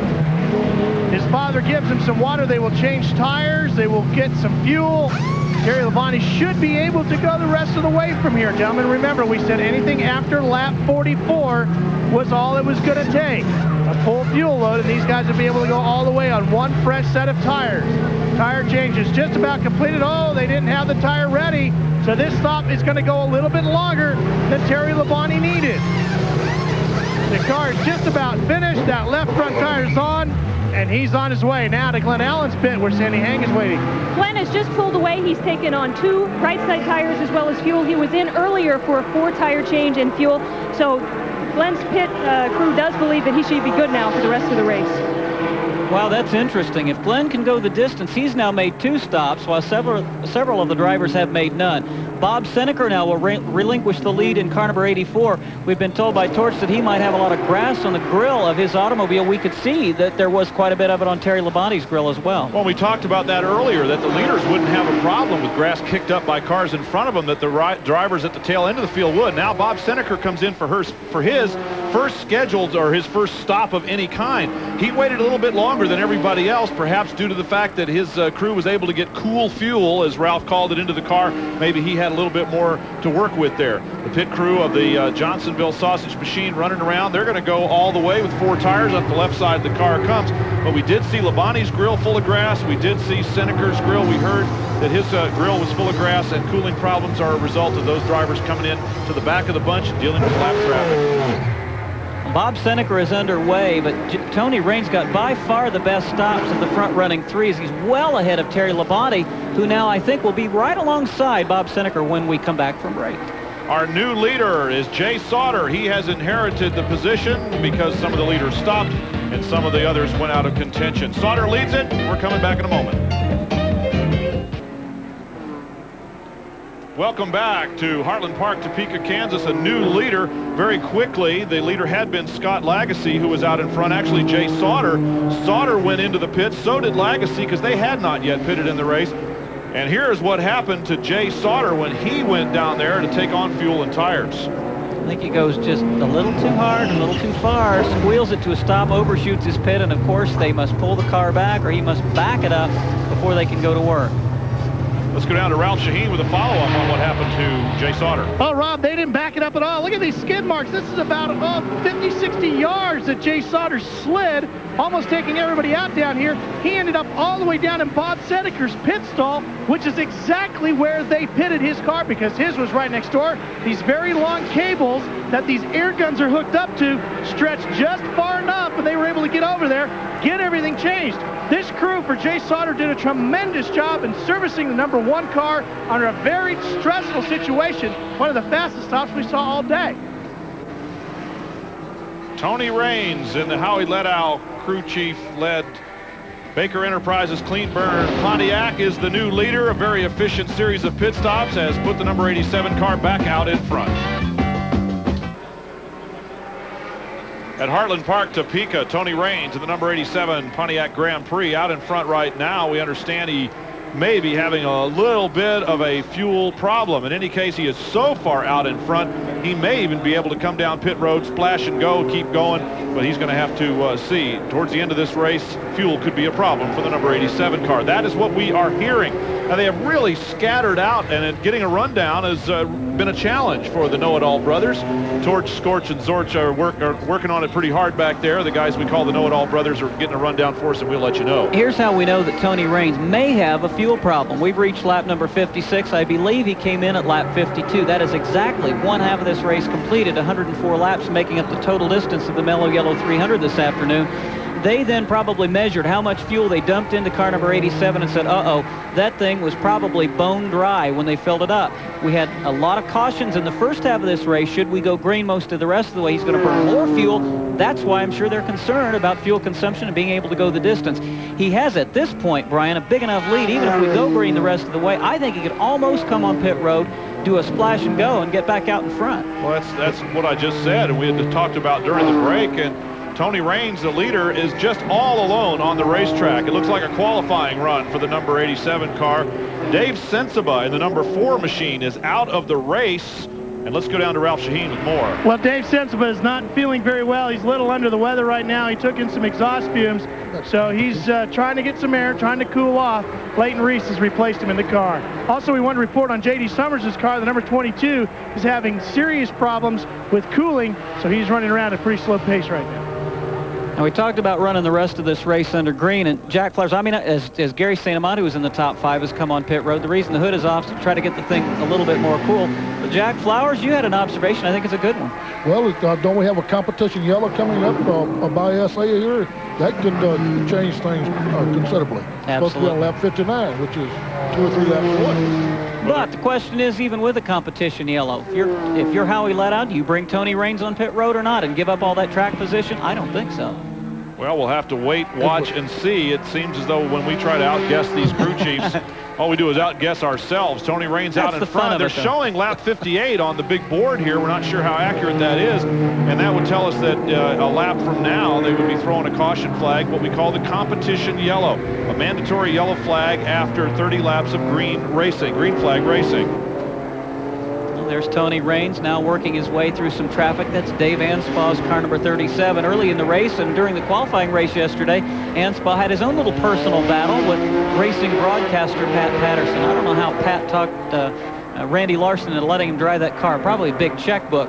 And the yellow is out. There is the competition yellow, Brian, at lap 58 of 104. Well, it's actually, they're just approaching the lap number 59. We saw 58 on the board as they went by. So the competition yellow is out. Tony Raines, the race leader now. It'll be interesting to see how his strategy, if in fact the crew is concerned about fuel, whether they'll bring him in to put enough fuel in to run all the way to the end. If you just joined us, you can see that little, looks like a fairing on the very top of Tony Raines' car. That was an in-car camera. We had 5 of them lined up for you today, and unfortunately, a mechanical problem with a helicopter, no in-cars.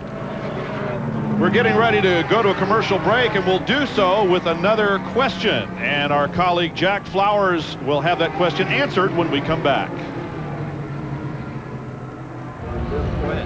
This ASA question comes to us from Dave Burgoyes in Stafford Springs, Connecticut. He would like to know why ASA cars have headlights and taillights painted on their bodies when other sanctioned bodies do not have that painted on their race cars. The reason ASA puts the headlight and taillight details on the front of the race cars is so that each one of our race cars looks identical to the car that you drive on the street throughout the week. Our ASA officials answering the question from Jack Flowers of Speedway Scene. Jack has been with us here in the booth observing the first half of this race. And, well, Jack, as we say goodbye, any thoughts here as you head out and get ready to watch the tail end of this one? It's been a long time since I've seen an ASA race, and I'll tell you what, the appearance and the progress that this series has made, Rex Robbins needs to really take a bow and congratulate himself for bringing this thing along. Well, we'd certainly like to thank you for joining us. We hope you won't go too far away because we might need to lean on you for a little bit of knowledge before this day is done. Jack Flowers of Speedway Scene. And right now, another one of our features here, we look a little more towards the young fans of the American Speed Association, and our colleague Josh Duvall has that one.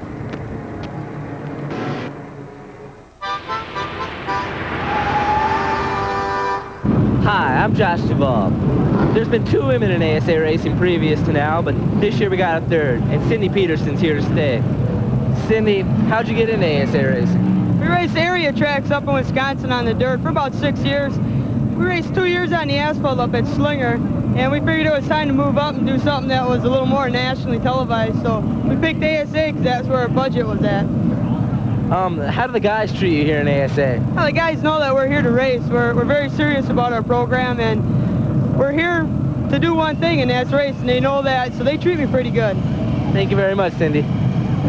Those questions came from Libby Green of Springfield, Missouri. If you have a question, send it to me at The Young Racers, P.O. Box 26792, Charlotte, North Carolina, 28221. And the other 2 lady racers, Cindy Peterson, there in the MVR car number 36, succeeds.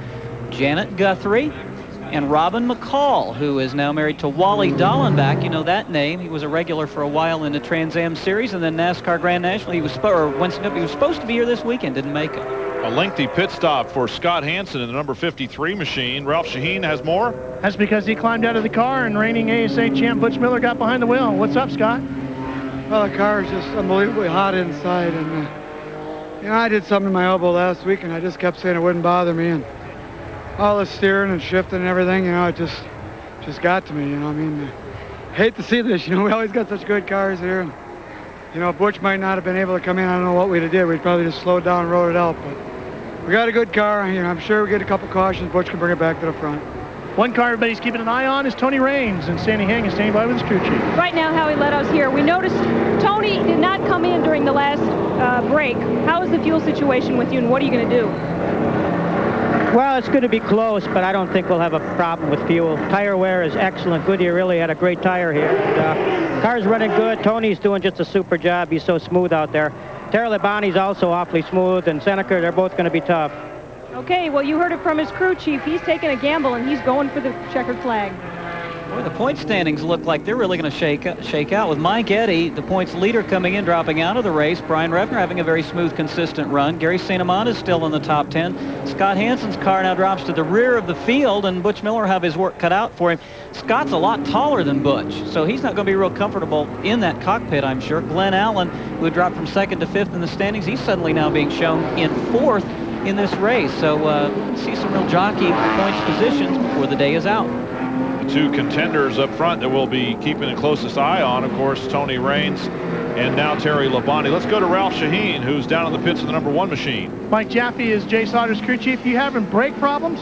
Yeah, it seems like in the beginning of the race there, he heated the front brakes up and they went away, and now he can't get the pedal to come back. We thought maybe running around under the yellow would help him, but just no pedal yet. And gentlemen, this is a real tough racetrack to run out of brakes on, going into turn number 1, and of course with a very tight section, dumping out onto the front straightaway as we go back to green. That would explain Jay Sauter's sort of slow fade out of contention in 2nd place back to where he is right now. We get ready to go back green. In fact, the flag has dropped, as you can well tell. And Tony Raines in the number 87 Baker Enterprises clean burn Pontiac out in the lead. We heard Howie Letow say he thinks it's going to be close, but the fuel will not be a problem. Tires are good, the driver's good, so they would appear to have most, if not all, of what they need to win this one. The Pontiac of Tony Raines leading the Chevrolet of Terry Labonte ahead of the Ford of Bob Seneca. And there's the 4th place car number 15, the Eaglewood Construction CarQuest machine of Glenn Allen Jr., who's made brilliant decisions on pit stops, and that has put him in a challenging position in car number 15, really now putting some heat on Seneca. He's certainly challenging the Bluebird number 84 for that 3rd place position. Glenn Allen Jr., one of those young lions nipping at the heels of Mike Eddy in the point standings. Mike Eddy in the pits watching this one, and Glenn Allen going after another one of the veterans, the winningest driver in ASA, Bob Seneca. See Terry Labonte locking up the brakes momentarily, going into turn number 9, but hangs on to 2nd position, giving chase of Tony Raines, but it looks like Tony's beginning to leg it out in car number 87. And you know, Tony had to wonder, am I now on the restart that everything's closed up, and am I going to be able to pull away from this Winston Cup veteran? And at least for the first few hundred yards, that question has been answered. The 87 has been the class of the field for much of the day. Terry Labonte's number 14. looked pretty clean. In fact, they were there was a little, that was just somebody wheels in the dirt there. It was right behind Terry Labonte's car. For a second, I thought it was a puff of smoke out of the 14, but Labonte's crew, they were actually making decals and putting them on the body of that car as late as Saturday. And so Labonte, with a brand new entry here, has moved himself up from the starting position. He started this race in 9th place and has been contending in 2nd spot since we can remember for a while. You know, we had said that Leighton Reese was not going to finish 2nd again today, but guess what? He's right behind Glenn Allen Jr. in Dave Sensiba's car number 4. And unless I'm wrong, I think he's still on the lead lap. Now, he may be a lap in arrears, depending on when he came in and when Sensiba let Reese substitute for him, but he's still up there in that lead pack if he's in fact on the lead lap. And there's Butch Miller in Scott Hansen's car, deep in traffic, running through some traffic there, coming around Chuck Hemmingson's car number 95, Chuck, right in behind Joe Knott in the 48 machine. That is Butch Miller in Scott Hansen's car. We've had a couple of on-the-fly driver changes. Leighton Reese now drives Sensiba's number 4. Butch Miller drives Scott Hansen's number 53. We had some driver changes prior to the start of the race. We saw Scott Lagasse go into the 52 of Ken Schrader. We also saw Bobby Archer behind the wheel of the 71 that is normally driven by A.J. Cooper. So a little bit of musical chairs going on out there, most of which has been caused by the heat, the conditions, by injuries and problems that the drivers have, just not wanting to either get in the car or not able to stay in it. And in the way of juxtaposition, where these drivers are relative to the leaders, Butch Miller and Joe Knott were coming off turn 10, going onto the straightaway as Miller does a little bit of dirt dancing there, as the leaders had already gone through turn number 1 at the end of the very long straightaway. So Miller's got a long way to go and about 40 laps to get it figured out. Again, keep an eye on the grills down low there, the air where the air enters the radiator on these cars. And early on, of course, they were clean, and among the front runners, they were clean. Late in the race now, we're starting to see a lot of grass beginning to accumulate as the drivers work their way through traffic, and some of them that have stayed out there for a while or may experience overheating problems a little bit later on. Down the long straightaway, Tony Raines now leading with Terry Labonte closing, makes the left-hand turn, still watching for the 48 of Joe Knott and the 53 of Butch Miller. There they are. That's the 2 cars now just exiting turn number 10 and heading onto the long straightaway. So Butch, if he wants to give Scott a good, strong finish today, and Scott will get the points, he's got a lot of traffic, a lot to get through, and a lot of distance to make up. Those 2 cars running hard as we have just restarted after a competition yellow. We're well into the second half of this race. Now is when we would expect to see 2 things. Even more attrition among the drivers, as we've seen Scott Hansen and Dave Sensiba get out of their cars, both of them complaining. Even Mike Eddy, who was taken out of the race by mechanical problems, complaining that it is extremely hot out there. We also will see more racing coming up, and that will commence immediately after this opportunity for you to watch some very important messages. We'll be right here when you come back.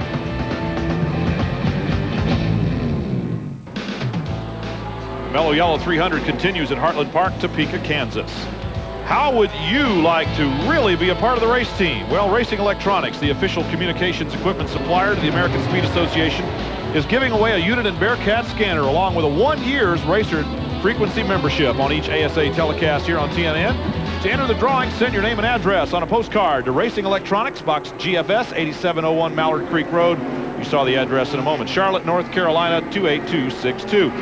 Just like this guy, you can be a part of the action. Hey, we've been getting letters from across the country, even as far away as Alaska.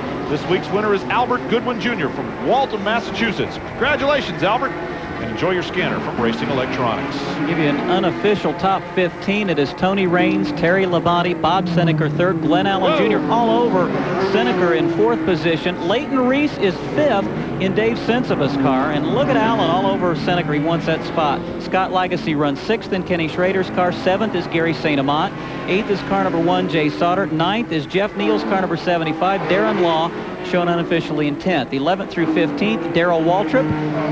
Car number 33, Brad Loney, 12th. 13th and having a great run is Todd Forbes. 14th after an off-track excursion is car number 5, Brian Refner. Not finding it easy taking over the points lead.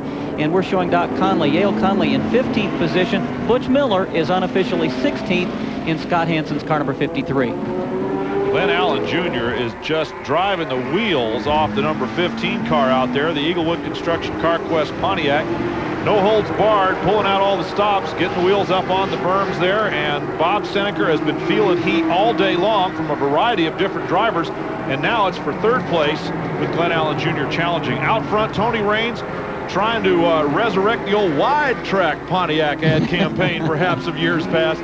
We heard Leighton Reese say in the qualifying race he had never seen a Pontiac as wide as that of Tony Raines in the qualifier, and Raines is going to need every inch he can find from side to side to keep Terry Labonte behind him. Well, we understand there has been another driver substitution as John Cadman has climbed behind the wheel of Rick Beebe's car number 6. Cadman, whose Lube Tech Ford went out early, car number 70. We did want to say hi to Tasha Dehart, the daughter of the president of the Lube Tech Corporation.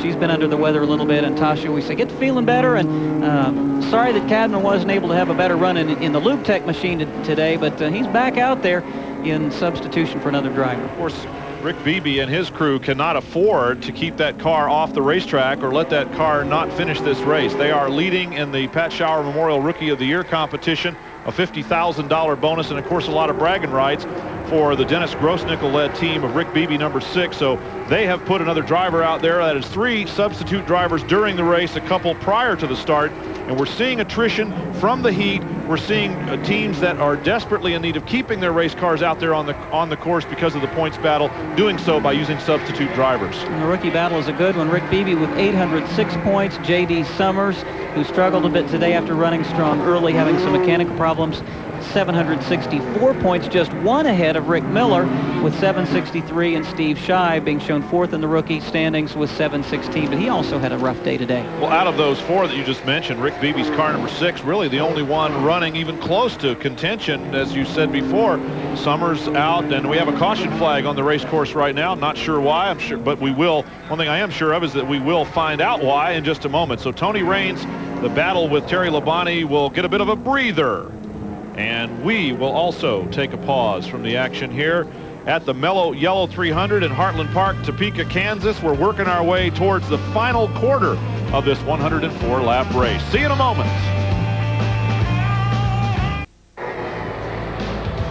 We're back with 73 laps completed out of 104 scheduled here today on the Mello Yello 300. That's 300 kilometers of racing here, 104 laps on the 1.8-mile course. The General Motors Specialty Parts Organization held a benefit for the Special Olympics this weekend in Kansas City. Luminaries in attendance included Mike Skinner, Scott Lagasse, Mike Eddy, and our own Ralph Shaheen. We've been doing ASA Racing live on TNN now for some 5 or 6 years, and over the course of that time, I've had plenty of opportunities to watch some of the best stock car drivers in the world, such as Mike Eddy. And I got to admit, like any other armchair race fan, I've dreamt that I, too, could possibly, take it to Mike Eddy. I'm finally going to get my chance here today, and I even get to do it for a great cause like the Special Olympics. There he is, Mike Eddy. He's nothing. 7-time ASA champ, that's nothing. This is serious racing today. I hope I beat Mike Eddy. If I do anything here today, I want to be in front of Mike Eddy. Of course, the chances of that are slim and none. But I did get a chance to check in with Johnny Benson, former ASA champ, about what it takes to beat Mike Eddy, and he said, put him in the wall. We'll see.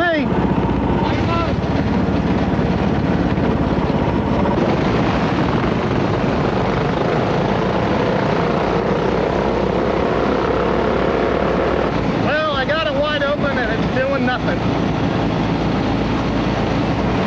Well, there goes Shaheen, blaming it on mechanical problems again. I think he can't get a kink out of his leg. Well, I understand that Jeff Brown, ASA's tech chief, wasn't there. I'm kind of surprised that since this was a charity event, there was so much cheating going on. How do you feel about that? Well, I don't know if there was cheating. Maybe just the best driver won today, Ralph. Well, I noticed a lot of tire marks on the side of your car there, Mike. Any comments about that? Yeah, them were on there when I got in it.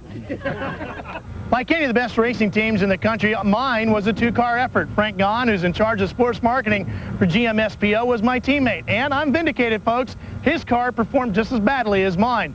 But, like they say in racing, there's always next week and another race. Frank, I wanted to talk to you. I was watching what I did out there, and I think I showed some flashes of brilliance. And with the proper support and sponsorship money from General Motors, GM Goodwrench, and AC-Delco, I think... But he has great legs, I don't care if he was slow. Yeah, I just wanted to say that, you know, I know where both of you live, so watch what you say. And I do want to thank Bill Kentling and the folks at Special Olympics. I was in the Heartland Park Topeka car, and even though their cart's a little slow, Bill does have a great racetrack.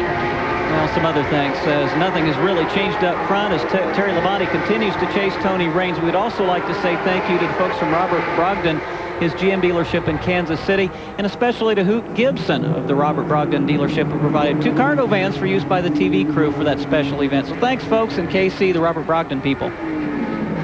Tony Raines trying to drive wide in front of Terry Labonte. There you're looking at, after 74 laps in the race, we're getting a pretty good rundown here. We would hope to be able to tell you where your favorite driver is here in just a moment. We'll try to do the very best we can at that. Tony Raines, the number 87. Terry Labonte runs second. Bob Seneker, the pole sitter and early leader, runs third. Glenn Allen Jr. giving him all he can handle back there in 4th spot. And they are the front runners in this Mello Yello 300. Looks like Seneker's trying to distract Glenn Allen with a little bit of something trailing. Looks like some tape off the back of that race car.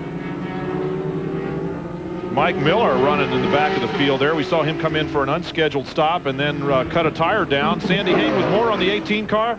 Hey, just a little funny story. He had to take 2 tires on. He said to his crew, I need 2 rear tires and I need Gatorade now. So he was just as thirsty as he needed the tires. And another Miller Rick off course now, the one of the rookie contenders, and the track crew there signaling everybody to slow down. Now one of them climbing into the race car. Apparently they feel as though it's kind of in the racetrack equivalent of the fall line there that we talk about in ski racing sometimes, that if someone else should come off course, they would end up in the same spot. So Roger Slack is waving the yellow flag, a full course caution here. We didn't get to do a whole lot between the last caution and now, but we expect to have more for you when we come back. We'll take another quick break.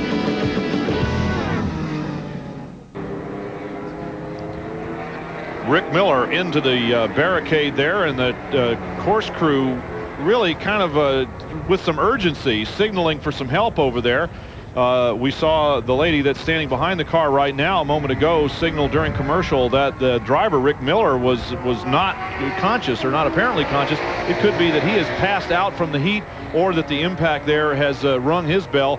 In either case, we would have to suspect that he's a little more susceptible to kind of like lights out because of the heat. I mean, these guys are really starting to suffer now. And Rick Miller just a few races ago led the rookie points battle, had a really hard crash last time out 3 weeks ago at Cedar Rapids in Iowa, and they were hoping to regroup and have a good run today. From our perspective, Brian, what the viewers saw, it didn't look like the damage was all that severe to the race car, so one has to wonder if maybe he hasn't just gotten ill behind the wheel of the race car. It's just purely conjecture at this point. Ralph lose-a-lap Shaheen down there with a little more on the heat story. Well, Brian, we got a temperature gun here for you, and while the sun was out, we were reading this. It was up to about 127, 28. Now it drops down to 121. That's the difference when that sun goes behind the clouds. The cement, a little bit cooler. It's up to only 115 on the cement. Pretty warm down here on pit road. And it's 120 some odd plus on the pavement for the asphalt here on pit road. It's at least that on the racetrack where the drivers are. Oh, and in those race cars, I wouldn't be surprised if the temperature inside the race car is 135, 140 degrees, easily. And trying to get some air to move around in there has been a challenge for the crews all weekend long. They have added all sorts of extra duct work. But as you know, these cars are very aerodynamically designed. They're designed to let air pass over the top and out the back of the race car pretty efficiently, so trying to get some in the cockpit is more than a tough job. So as the crew continues to deal with the number 31 car and its driver Rick Miller out of Dunbar, Pennsylvania, we'll take yet another commercial break and pause from the action, and we'll be right back here to the Mello Yello 300 in Kansas. We're back at Heartland Park, Topeka, Kansas, and trying to stay cool. These folks breaking out umbrellas and, of course, anything they can find to try to keep the temperature from rising, keep the radiator from boiling over. And right now it's going to, if it was hot inside the race cars, look at the race track here. This is the entrance to turn 10 as they go on to the main straightaway. A lot of rubber getting shed off right there as they come out of the S's and onto the main straightaway. And if the drivers were hot in their race cars before, things are really going to get toasty in there now, because we are under a full course caution that could be extended somewhat. It could be a lengthy one, because they are moving the crew in to remove Rick Miller from his race car by taking the top off the car and bringing him out of there.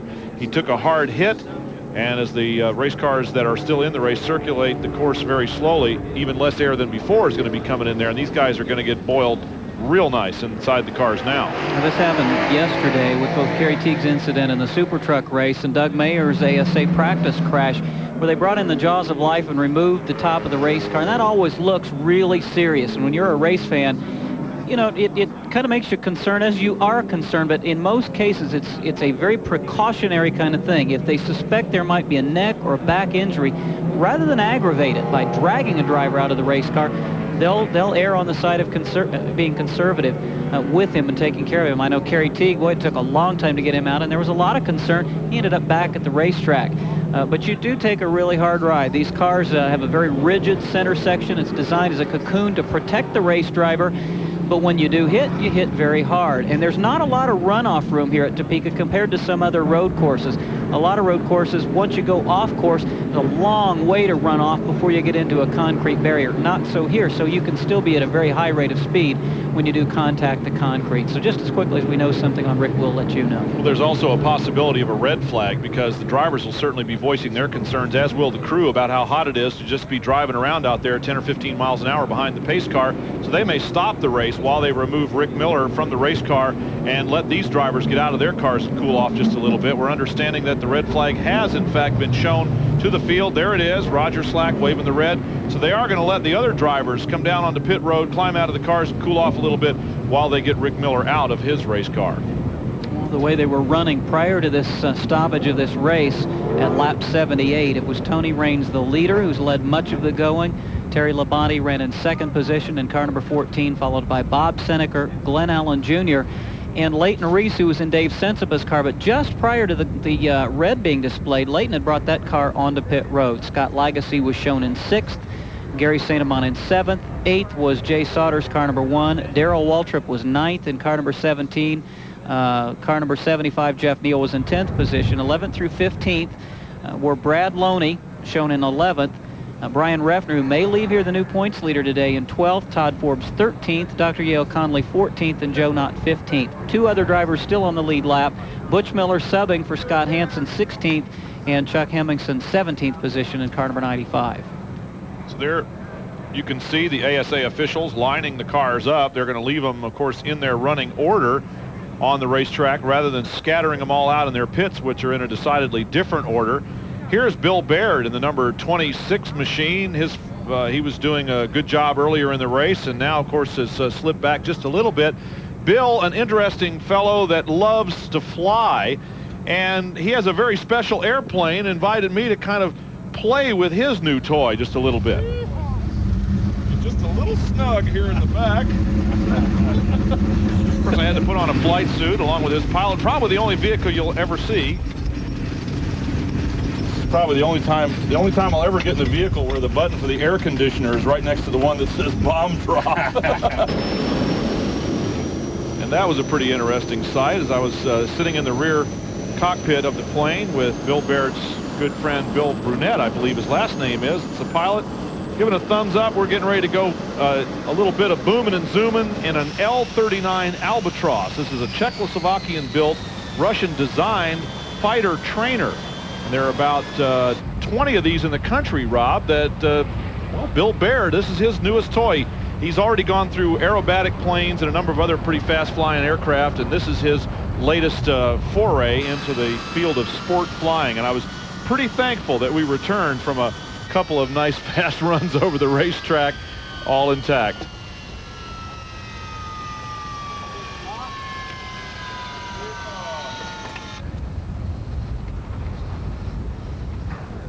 A new look. What do you think? Well, I have my own theory as to why that flight suit was a little tight in the seat. It's called depends. You just might be right, but I'm never going to tell. At least I didn't decorate the inside of the cockpit there, and I had a very enjoyable little timeout from the action here this weekend of the Mello Yello 300. We're going to take another quick timeout, and we'll be right back. Welcome back, everybody, and the man with the umbrella there is trying to stay cool. Some of the others have erected slightly larger sun shields over themselves, but everyone, you can tell, is trying to find the little piece of shade while they wait for the track crew to extract Rick Miller from the car. Of course, as you said, Rob Albright, erring on the side of caution. Who would second guess anyone hiding behind the notion that the safest thing to do is to stop the race and cut the roof off the car and pull Rick Miller out of there with as little movement as possible? We were being told unofficially that he was conscious after the impact. Of course, initially he was unconscious. That's always a good sign, and we'll not speculate beyond that. As soon as we have something official, we'll certainly pass it along to you. And the backboard is now underneath him, and he will be taken out of the race car. Let's go down to Ralph Shaheen for some updates among the leaders, and of course he is with Tony Raines. Look how beat up the side of this clean burn machine of Tony Raines is. The right side pretty beat up, a lot of scuff marks there, just as many on the left side. Looks like it's been a rough day out there on the fiberglass body panels of this car. Tony, how's it been on you? I'm doing real good. It's tight racing here. A couple times I got in there where I thought it could be a good pass, and they didn't see me, or maybe I was trying too hard. I don't know, but so far everything's been holding up real well. We're just going to see what we can do after this restart. Well, it sure looks like Howie's giving you a good car, but you got one of the best road racers in the business right behind you. What's the strategy now? Do you have enough tires? Do you have enough fuel? And do you have enough energy left to hold off Terry Labonte? Well, I got plenty of energy. I don't know. Terry's got. It'd be really neat to hold him off, and we're going to do our best. Sandy? I'm over here right now with Terry Labonte. He's out of the car, taking a little break here. Boy, you've been behind Tony Raines, just battling it out. Do you have what it takes to get around him when we get going again? I don't know. I was glad they had a little break here. I hope the guy's okay over there, but I was needing a Coke. It was getting awful hot out there. So let's let our tires cool off and everything. And we got a little ways to go, but our car's pretty good.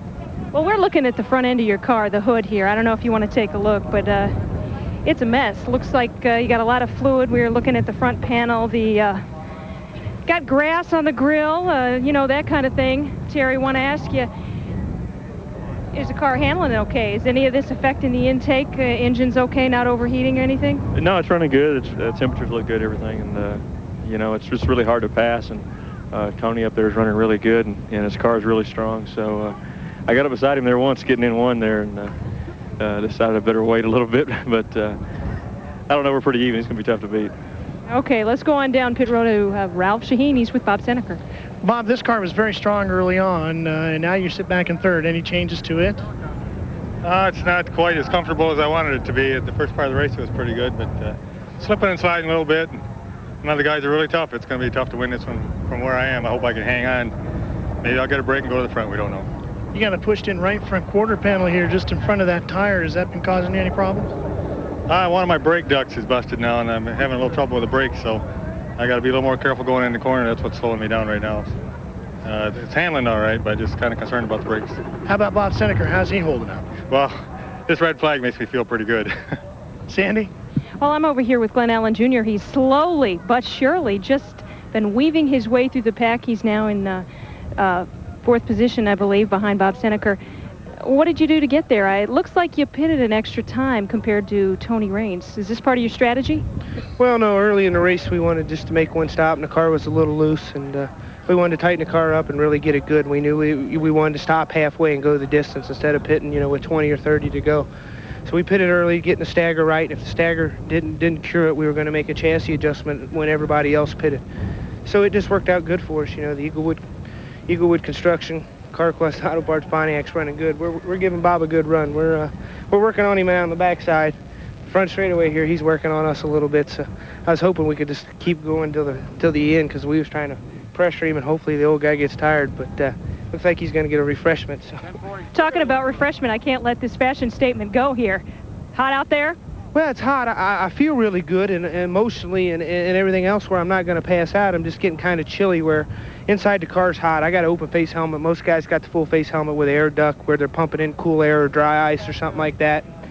There's no cool air out here, so I'm just ducking in hot air into the face, and I'm just on fire in my face and everything else. But overall, we're okay.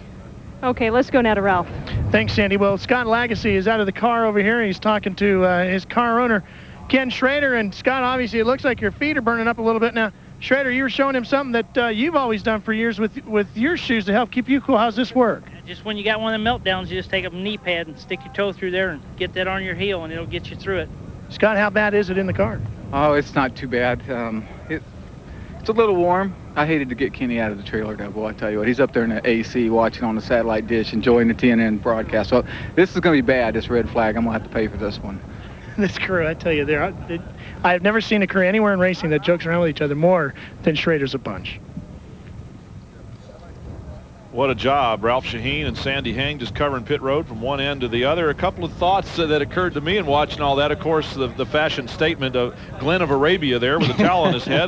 That can't go unspoken about. For Tony Raines with his car just beat up, scarred up, black marks on both sides of it. Well, another day at the office for an ASA driver, I would have to say, as we run down the entire field here with 24 laps to go. Any thoughts from your end of the bench here? I kind of picked up on Bob Seneker's comment, maybe we can get a break here and go to the front. Well, for those of you who missed our last telecast, which is on another network, Bob Seneker had no better than a third-place car behind Brad Loney, who was dominant at his home track of Cedar Rapids, and Mike Eddy, who had raced hard all race long. The two came together going into turn number one late in the going, and suddenly Seneker found himself in victory lane. Now, I don't know that he can be that fortunate 2 races in a row, but if anybody could, it would be him. You saw the Lifeline helicopter, and apparently they're going to go take Rick Miller to a hospital and take a little closer look. Again, we have no updated information. Unofficially, we were told he was initially unconscious and then had regained consciousness. We saw the backboard go under, and they extricated him from the race car after cutting the top of it off. That's always a safety precaution. So as soon as we know more, we'll certainly be willing to let you know. We have also seen that every time that has happened, that the injuries have been less severe than they might have appeared. We're going to once again cut away here as we get ready to resume racing in the Mello Yello 300. We're not quite there yet, but maybe we will be when you come back. Yeehaw! We're getting ready to get back into action here, and as we pan up towards the front of the field, you will see the number 87 car of Tony Raines. There's Terry Labonte's number 14 running in second spot. And they're getting ready to fire him back up here at the racetrack in just a little bit. But we're going to go once again down to pit road. Just before they do, here's Ralph Shaheen. Well, Brian, according to our scores upstairs, if you stay right where you are, you will be the points leader at the end of the day. How will that change your strategy? Well, we wanted to run smooth all day, and we just want to finish this race and be there at the end. So we're going to give her everything we can. We got to let him go right now, too. He's got to go racing. Some really good news. We've just been told as we went to break that, yes, Rick Miller is conscious and coherent in the helicopter. They are going to check him out, make sure there are no broken bones, but that is good news. There's Glenn Allen's car number 15, that Eaglewood construction machine, and the Sheik of ASA. Maybe that'll be a new nickname for Glenn. We haven't had a good nickname lately, the Sheik of ASA. We do want to recognize some folks who were here this weekend, did not make the show. Doug Mayer, who we mentioned, crashed and was injured in practice yesterday. Brett Bell, who has been struggling as a rookie driver in ASA, talented young man, lost an engine and wasn't able to compete. Greg Freed, Sam Gottwald, Tim Kesman, Billy Turner, Omar Weber, Bob Derstowitz, and Carol Adamy all missed the show this weekend.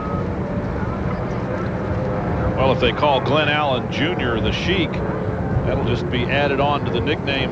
His dad, Glenn Allen Sr., they call him the mayor here in ASA, so I don't know. Well, we may be inventing something here that'll stick. Who knows? He is. Glenn Allen Sr., the little town. I don't know if he still is. He was. He may still be, but the little town of the suburb of Cincinnati, he's the mayor, or was. So I guess you should call the mayor, wouldn't you? Well, the race cars are moving again out on the racetrack, and we would expect that when they come around again, the green flag may wave. Coming up on the ASA 1995 schedule here on TNN, August 27th, it's the Badgerland 150 at the Milwaukee Mile. September 10th, the Wisconsin 300 at a new racetrack for us anyway, at Kaukauna, Wisconsin. And it's back to Toledo for the Toledo 400 on October 1st. So mark those dates on your calendar to join us here on TNN. I don't know about you. I'm looking forward to going to Kaukauna. Most of you race fans are probably not familiar with that track, but it's a track that Scott Hansen and the great late Alan Kowicki and a number of our drivers who hail from Wisconsin, and that constitutes probably 20% of our ASA regulars, have done a lot of laps there. And it is an oval, but slightly D-shaped oval, and people say it's about as competitive as Grand Rapids, and we always have great races at Berlin Raceway, just outside of Grand Rapids, in the little town of Marne, Michigan. So we're looking forward to that for the first time for these ASA troops. Well, there are actually 6 Wisconsin drivers out of the 44 present at the start of this race who hailed from 18 states. And that information, of course, just part of the veritable litany of facts that we get from the Know-It-All brothers at the start of this race. We have 3 of them with us here this weekend. We have Torch, Craig Miller. We have Scorch, Mike's with us, and Porch, Terry's joined us for the weekend as well. So, man, if we didn't think we knew it all, we know more than all now. Absolutely. Well, the AC-Delco Challenge Series pace car now brings the field out of turn number 10. They'll remain under caution this time by the start-finish line, but I'm sure the next time by we'll be racing 24 laps to go now to the checkered flag. There's still a fair amount of time for Terry Labonte, Bob Seneker, Glenn Allen Jr., or Scott Lagasse to make a charge and maybe put Tony Raines back a spot or 2. But he's going to be tough to pass. We would expect a couple of minutes, minute 10, minute and 8 and change is what the qualifying times were here. In fact, the pole position won by Bob Seneker at 108.705, 94 miles an hour plus. The old track record at 108.833 was held by Butch Miller, and of course went down in this year's qualifying by Bob Seneker in spite of the extremely hot conditions, which you would expect would slow the cars down a little bit. So a couple of minutes to get around the racetrack under caution, and then we'll be back to racing laps here. We're at 80. We expect to see 24 to go when they come by. You know, a name that we haven't mentioned a whole lot, you can just see him there flashing through the corner, was Darrell Waltrip's car number 17. He's been just in and out of the top 10. Not a real factor here through much of the day. Not what we expected. There he is in that Western Auto Chevrolet. That's the Lumina body card. We thought we might see him in a Monte Carlo, but opting for the Lumina here this weekend just really hasn't been up to his usual standards. I think he thought he had a real good shot at making it 2 in a row here at Topeka. Hasn't worked out that way today. A couple of cars with the hoods off. They're including the number 53 of Scott Hansen and the number 7 wins Port City Ford Thunderbird of Gary St. Amant. Hoodless, trying to keep the engine bay cooled down a little bit more than it might otherwise. Some of the cars much more intact. We have seen overheating, not real overheating problems, but perhaps precautionary measures taken by a lot of the crews. Every time those cars come in, they get the grass off the grills. Out of the final turn, where all that rubber's been kicked up over the last 80 laps to get the green flag from Roger Slack. 81 laps into the event right now, so 23 remain in the Mello Yello 300. Tony Raines leads them into turn number 1, that left-hand bend, a relatively high-speed corner, and he'll then go through a short straight into turn number 2, another left-hand bend. Again, 70% of the corners are left-hand turns. What a story. Glenn Allen Jr. now pressuring Bob Seneker. What a story is Terry Labonte's ride, because this is not just an ASA car that they've rented. This is a car actually, we understand, built in the Hendrick Motorsport shops.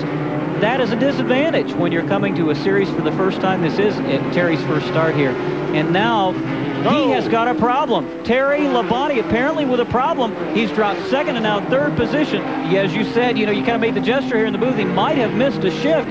I'm not sure, Brian. He's now back up at speed, and it looks like that very well may have been the case. That's the only thing I can think of quickly there, and of course we may find out there's something different, but he was in the S's there where they're rowing the cars through the turns using the shifter, and it appeared as though he just missed a shift, faded quickly, lost 2 spots, and now Bob Seneker and Glenn Allen Jr. will be tussling for 2nd place, and Tony Raines, this may work to his advantage to a certain extent, because Labonte didn't seem to have a whole lot for the number 87 car, and Bob Seneker, by his own admission, is not running as well as he was early in the race. Raines may be able to run off and hide here now. Labonte fading back just a little bit after, we think, missing a shift on the backstretch. I'll tell you, that almost prophetic old guy, Bob Seneker, said catch a break or 2. Well, he's got his first one. Now all he needs is another one. Glenn Allen, all of a sudden now is in a contending position, and he has to think, if I can get around. And we've got Scott Lagasse hard into the wall.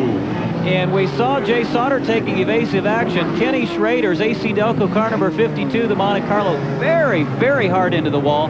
But, that's a better way to hit is on the nose than it is on the door bars. Jay Sauter was off and now back on the racetrack, and the right rear tire is down on car number 1. Well, we saw Scott Lagasse sitting on the wall there with the Schrader crew in a moment of levity there during the red flag, and now things have turned much more serious for the substitute driver in the 52 machine of Kenny Schrader.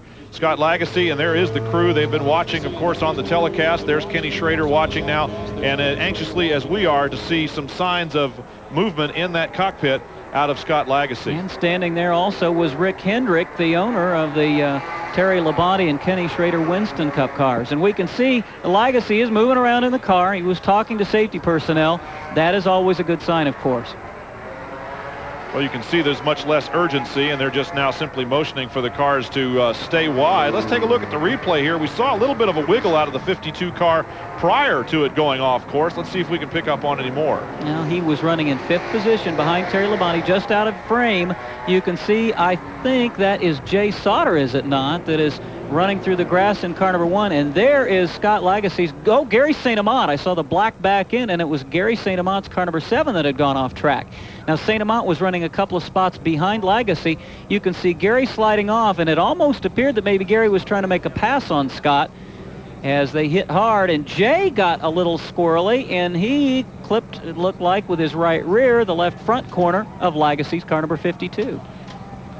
Let's go down to Ralph Shaheen with some observation while we ponder what happened up here. Well, we're with Kenny Schrader. Kenny, did Scott radio into you right away? Is he okay? Yeah, Scott, he wasn't quite done turning, spinning around yet, and he called up, said he was fine. Looked like he took a pretty hard hit, so he's out of this one. We also wanted to update you on the Terry Labonte entry. Terry radioed into his dad and said the car just hung up in gear there for half a second. So that's the story for Terry Labonte. Well, he didn't miss a shift, but the effect was the same. The car wouldn't go into gear, and he was forced to fight the shifter a little bit there. So we were close, and I'd have to say Scott Lagacy coming out of the car there is certainly a good sign. Just real quick first impression as I looked at that, it appeared as though Lagacy was on the outside there and got nudged just a tiny bit. That St. Amant was the first one to go off the racetrack, and then it appeared as though Sauter got kind of nudged from behind, causing him to go off the track. Maybe we'll take another look at that. Maybe we won't. In any case, Sauter continues to move around the track. Gary St. Amant continues. The missing hood was from having been removed voluntarily, and the rest of the field getting on to the home stretch right now and waiting for the race to resume. That will impact the point standings as well, as Gary St. Amant came into this race third in the point standings. So that's, he's dropped several positions as a result of this incident. My first thought was, oh, gee, I hope we haven't had another altercation between Scott Lagacy and Jay Sauter, because they were battling for the lead last year when they tangled. But I think Jay was just kind of a little bit of the aftermath of the incident between St. Amant and Lagacy.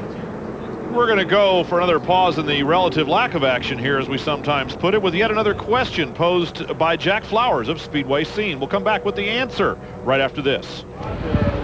This question comes from Robbie Brooks in Charlotte, North Carolina. The very famous restaurant in Charlotte, Sandwich Construction Company, where all the NASCAR people eat.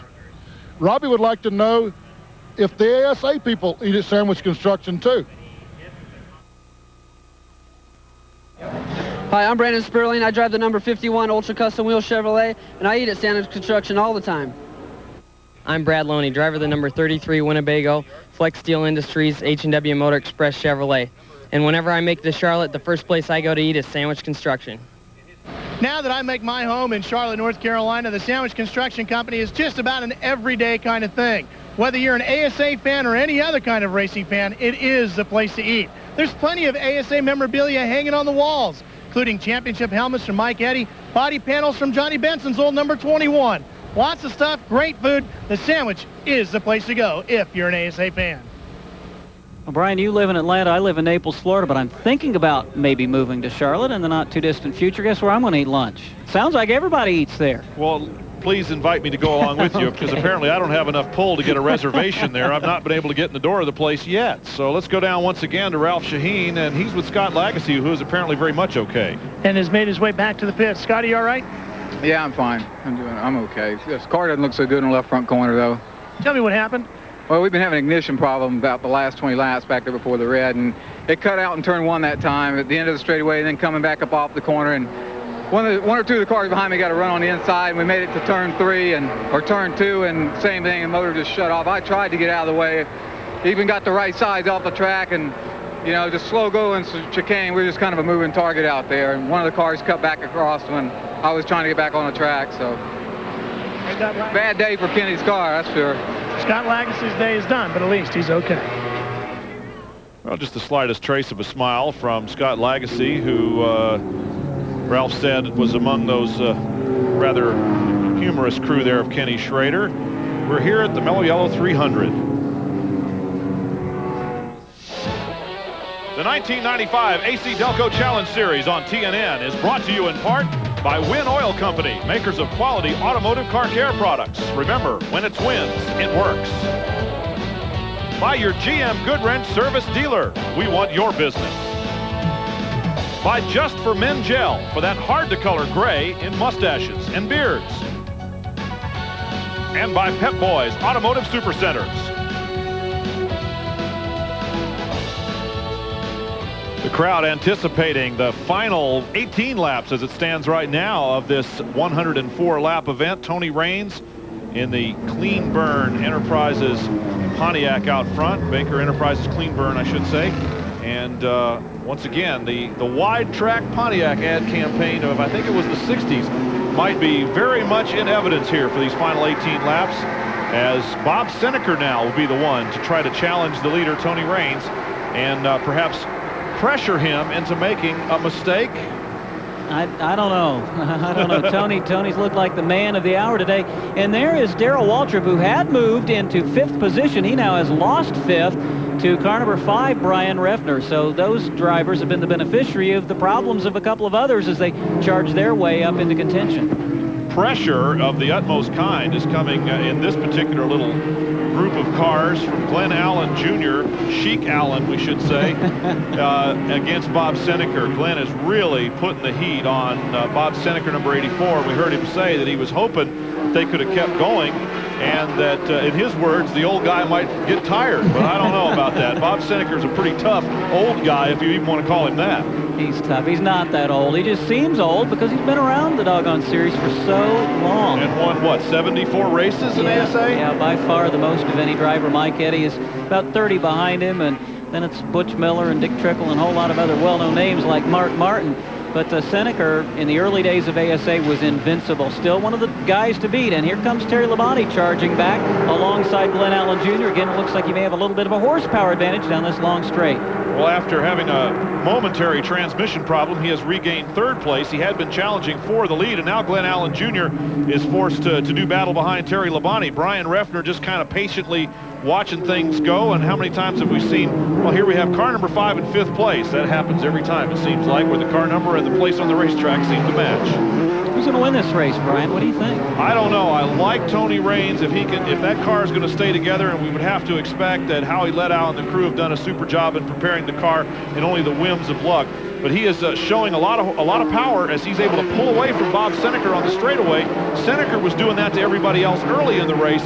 Raines is looking strong, and in the qualifying race, we should say, we saw him driving mighty wide and holding everybody else off for a win in the qualifier. Ted Smokestad off course in car number 32, another one of the rookie drivers in that Red Dog Super America Chevrolet back on course, and he'll continue around the racetrack.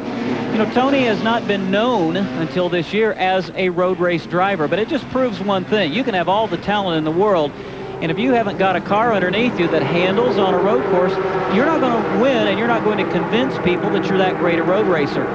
Ralph had said that Mike Eddy, just trying to get the car figured out, he thinks he's a capable enough driver with trying to figure out the handle on getting a car set up for a road course. And obviously Howie Leddow's an expert at it, and that's why Tony Raines, with the skills, you match the skills with the car, and you got a winning combination. Well, Howie Leddow has said to us, of course, that Tony Raines is such an astute young man that the feedback and the communication, it took them a while to get that communication path opened at the beginning of the season, but now they are really mind melding, to use a Star Trek expression, and they're able to communicate exactly what Tony needs to the crew chief able to tell Tony what he's doing to the car and how he can expect it to react. Terry Labonte momentarily alongside Bob Seneker, but rather than wreck the guy that's racing for points, he decided that discretion was the rule of the moment and settles back into 3rd position.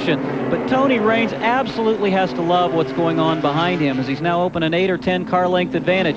If Terry Labonte's able to get around, getting by Bob Seneker is, you know, the first task, then catching Tony would be second.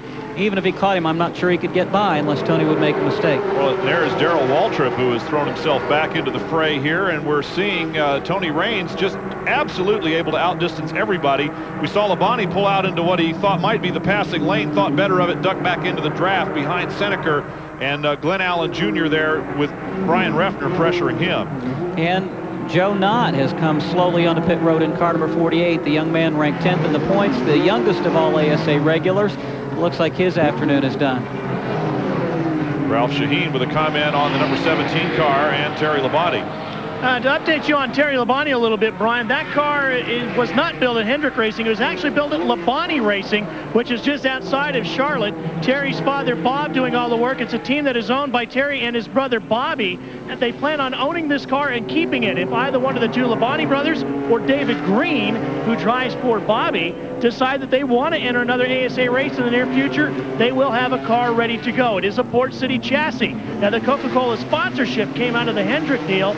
Coca-Cola is an associate sponsor with the Hendrick organization, and we'll see that Coca-Cola label on Hendrick-supported cars in the near future. Well, I can kind of echo what Ralph was just saying. I happen to be kind of hanging around down there by Bob Seneker and Mike Miller's little area there, and Mike Eddy, the three of them kind of in the paddock area alongside. And Bob Labonte came down to visit, paid a visit there to Bob Seneker and some of the guys. And that's exactly what he said. He said, no, we got this car in case my boys want to go ASA racing. Well, we got a car sitting there ready for them to go. Of course, there are two well-known chassis builders in ASA. There are a lot of lesser known, but Port City and Johnny Benson carried their standard for a lot of years. Glenn Allen Jr. and a lot of the other drivers now drive cars built at Port City. And Mike Eddy, for years, has been the standard bearer for Howe Racing Enterprises. Those are the two principal chassis builders. So if you start with good pieces to begin with, it's easy to, easier. It makes it easier when you're doing something that's unknown to add the other components. And I'm sure they've gotten a lot of information from ASA headquarters and probably have talked to a number of the other drivers as they got this car set up for this weekend. Terry Labonte and Bob Seneker nose to tail there, but some 8 or 9 car lengths behind Tony Raines, the leader. We're going to take another cut away from the action here for some very important commercial messages and go to the conclusion when we come back. Heartland Park in Topeka, Kansas is the site of the Mello Yello 300. We are in the final 11 laps of this race right now with Tony Raines out in front. Bob Seneker and Terry Labonte and Glenn Allen Jr. and Brian Reffner are the ones that are chasing him. Tony Raines in the number 87 Baker Enterprises clean burn Pontiac has led for quite a while now and continues to do so. Here's a move on the inside there, and it looks as though Bob Seneker is going to give up a spot to Glenn Allen Jr. Nice move. Actually gave up a couple of spots. In the previous turn, Labonte made the move, and Glenn Allen saw the open door, took advantage, and moved into third position. Now Labonte's going to have to hustle. Tony Raines has a significant advantage as the handle is definitely going away for Bob Seneker's Johnsonville Lane Automotive Ford as Reffner goes by, and here comes Darrell Waltrip alongside also. Well, it's late in the race, and this is not unlike an NBA game where the fourth quarter is what counts. We're getting close to the final 10 laps, and while everybody else might have been pretty much trying to maintain the status quo, now's the time to go racing. Glenn Allen Jr. going after it with Terry Labonte in turn number 10. Bob Seneker trying to get around the 02 car there, and that is Pat Patterson driving the Tony's Pizza entry this weekend. And now Seneker falls back into the clutches momentarily of Butch Miller, who has acclimated himself to the controls of Scott Hansen's car number 53, has moved up to 7th position, and is really as fast perhaps as anybody on the racetrack with the exception of Tony Raines. And now Terry Labonte's got to hustle. He doesn't have much time to go. He needs a caution flag. That's the last thing that Tony Raines wants to see. If this thing goes to green and car number 87 hangs together, nobody's going to catch Tony, I don't think. Meanwhile, some real fine racing going on there with Terry Labonte and now Glenn Allen Jr. And into the wall, here is the Wins entry. The Port City Ford Thunderbird of Gary St. Amant is down there into the barricades. And Gary, who had a pretty shaky start to this Mello Yello 300 and had moved his way back up, is moving around inside the car. But they are signaling that he is not in the best shape. And now they're running over there to attend to Gary St. Amant. We do see him moving around inside the car. And there is the caution flag that we just talked about. We would expect, well, we haven't seen it yet, actually, because Gary is so far off the racetrack, they have not yet waved a caution. Well, we can see that car number 07, Todd Forbes, who had a great run today, we really haven't given him much of a call in that Noah Yoder-owned automobile, the Maisto machine. The full course yellow is out, and I know we're going to remain yellow for quite a while at this, the way things look. Gary St. Amant's car actually looked much worse than did either the Scott Lagesson machine or the Rick Miller car. Let's take another look here, if we can, at Gary St. Amant. There's a very clear view, and he just gets loose there under braking and tried to collect it back. Then, of course, the traction not going to be what he needs there in the grass. Around he goes. Boy, I'll tell you, that car just does not slow down, and Gary hits driver's door first, and that is boy, that's an incredibly hard impact coming off turn number 1. And we have seen virtually no driver door impacts throughout the entire season of the American Speed Association AC-Delco Challenge Series.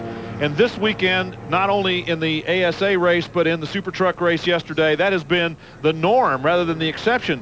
It seems like every car that goes around, there's 360 degrees of rotation, and they pick that exact point to impact on the driver's side door. I think that's the hardest impact I've seen of an ASA automobile in probably half a dozen years, if not longer. An incredibly hard hit for Gary St. Amant. I don't know if we've ever gotten a radar gun on the terminal velocity of these cars at the end of the straightaway, but it has to be somewhere around 140 or 150 miles an hour. Really hard hit. Sandy Hang on pit road with a comment about the number 7 car and its driver.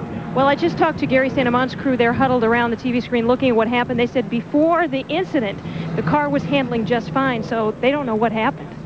Well, it obviously was a brake problem of some sort, whether the brakes just grabbed and locked or whether he put the pedal down and he suddenly didn't have anything. It's pretty hard to tell, but it obviously was a brake failure going into turn number 1. It's a fairly high-speed corner. Not sure whether it was a failure or a malfunction or whether he just braked too hard and just got in too hot. I mean, it is, again, late. These guys are getting tired. It's hot. They're having to race harder now than they have throughout any of the early part of this race because, well, it's time to do so. And that could be a contributing factor as well. Let's go to Ralph Shaheen on pit road again. Brakes might be a good call there, Brian, because we've seen that on numerous cars, including that one right there, the number 1 of Jay Saunders having brake problems here today. In fact, Bob Seneker, who you were reporting on earlier, was slipping back. He was slipping back because he had no brakes left. We're going to have an opportunity to take another peek as Ted Smokestad's car number 32 goes slowly down the racetrack. And again, we'll watch Gary St. Amant's entrance to turn number 1. Watch the left side of your screen. There it is, the black and orange. Look at the car fishtailing. You could see the rear brakes were definitely locked. It looks like he's pumping the brakes because the rear wheels were rolling and then they'd lock and then they rolled and then they locked. Gary was doing everything he could just as you're supposed to do, and that is when the thing's out of control, you're pumping those brakes. And boy, what an impact. Maybe the fronts went out on him. Of course, those are the ones that work the hardest on a race car, on a motorcycle, or just about anything. That's where all the weight gets transferred. The front brakes taking a beating here. That could be the failure that Gary St. Amant experienced. In any case, the crew is over there attending to him, and we will take a break.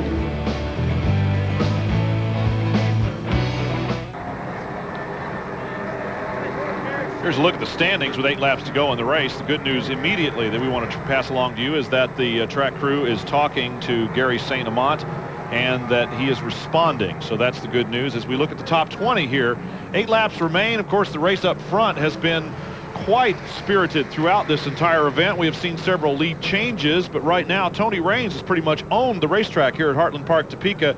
There's the crew working and attending to Gary St. Amant in the number 7 Port City Wins Ford Thunderbird. He still remains in the race car. They'll talk to him and kind of make an assessment of what potential injuries he may have. But boy, that's awfully good news to know that he is communicating with the ASA officials and the SCCA officials on the scene. Make a determination whether or not, again, we're going to see the jaws of life cutting the top off a race car. We've just seen that way too many times this weekend. It really has been kind of an unusual situation where the race, both the Super Truck race on Saturday and now our race here today in the American Speed Association Heartland Park Mello Yello 300 has been stopped, absolutely red flagged, in order to remove a driver from the car. Now, that may seem very serious, but again, as we have said before, the end result has been that the driver has come out of the race car, been checked out at the hospital, and the injuries were not nearly as severe as what the reaction by the track crews and all the stoppage would have warranted. But who's going to argue with erring on the side of safety? Certainly not I. Yeah, and of course, just again to update you on yesterday's hard impact for Doug Mayer, he did sustain a broken collarbone, a broken elbow, some cracked ribs, but he is going to be okay. For Kerry Teague, the Super Truck driver that also was airlifted out after being removed with the jaws of life, he was, we understand, after regaining consciousness later on back at the racetrack with, I'm sure, a really bad headache. Rick Miller, who was injured earlier today, was at first on the scene unconscious, then regained consciousness, was taken out by helicopter, and I think that was probably as much precautionary for Rick as anything else. Then it was Scott Lagacy who took a hard hit after having an errant, apparently either a fuel pickup problem or an engine problem, because the thing he said was cutting out and then it'd get going again, and he got tagged and spun and hit the wall pretty hard. And now Gary St. Amant, who was solidly running in the top 10. Well, the cars are circling the track slowly, of course, counting down the laps up until a point where we will be in that last green flag situation for American Speed Association. We won't finish under caution. If you're already looking ahead to the next race here on TNN, once again, August 27th, the Milwaukee Mile and the Badgerland 150. And then a few weeks later, the Wisconsin 300 at a new track in Kaukauna, Wisconsin, and Toledo, Ohio, where we have seen some great races here over the years. Of course, there will be a couple of ASA races in between. And Gary, good news, is getting out of the car, we understand, with some assistance. Got a neck brace on him, again, just to be cautious, and he is talking to the officials again.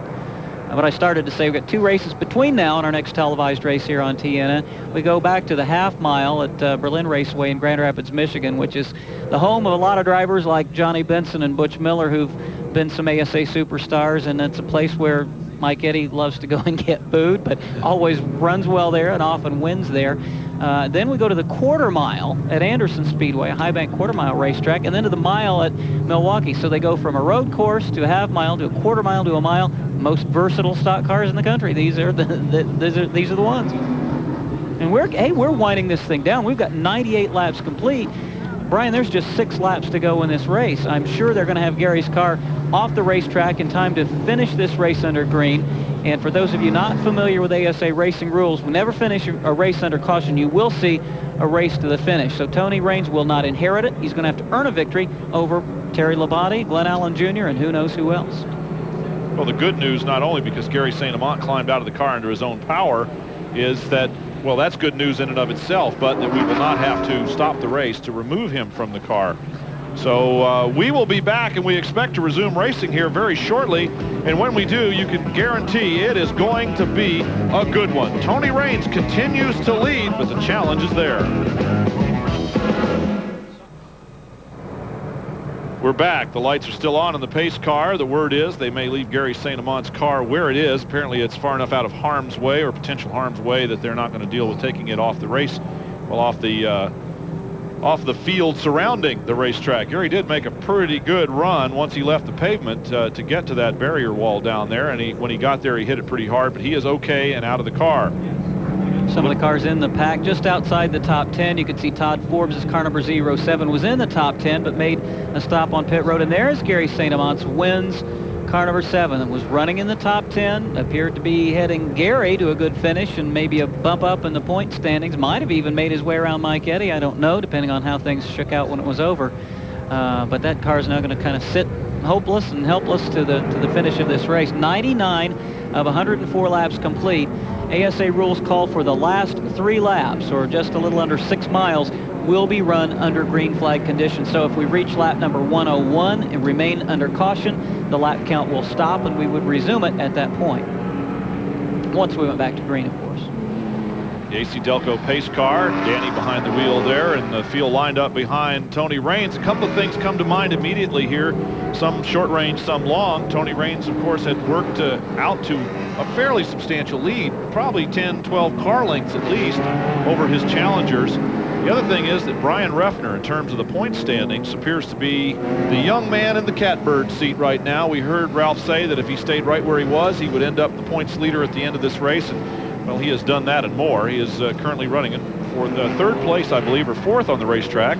There are a few lapped cars mixed in among the leaders. The amber light on the deck lid of the Chevrolet Z28 Camaro remains on. We'll expect to see it go off this time as he crosses the start-finish line, if we're to go back to green. And yes, that's exactly what did happen. So next lap, we'll complete lap number 101. We'll run 3 laps to the checkered flag. You know, if you were Tony Raines, there are a lot of guys you would not want behind you on the restart. One guy that I'm not sure he's maybe too concerned about is Terry Labate, because if there's one thing that Terry has as a reputation, it's being a very clean, aggressive, but clean racer. And I think Terry well recognizes, yes, he'd like to win this race, but he also knows that some of these drivers are in a points chase, and he's probably not going to jeopardize it. You know, there are a lot of people that wouldn't give that any thought, but I think Terry probably does take that into consideration. Well, that would be a very admirable thing, and I think a lot of people, and I would be the first in line to do so, would give him as much credit for finishing 2nd behind Tony and not trying to take them both out as I would for actually winning the race and perhaps jeopardizing the chances of Tony Raines of finishing this race where he is and moving up in the point standings.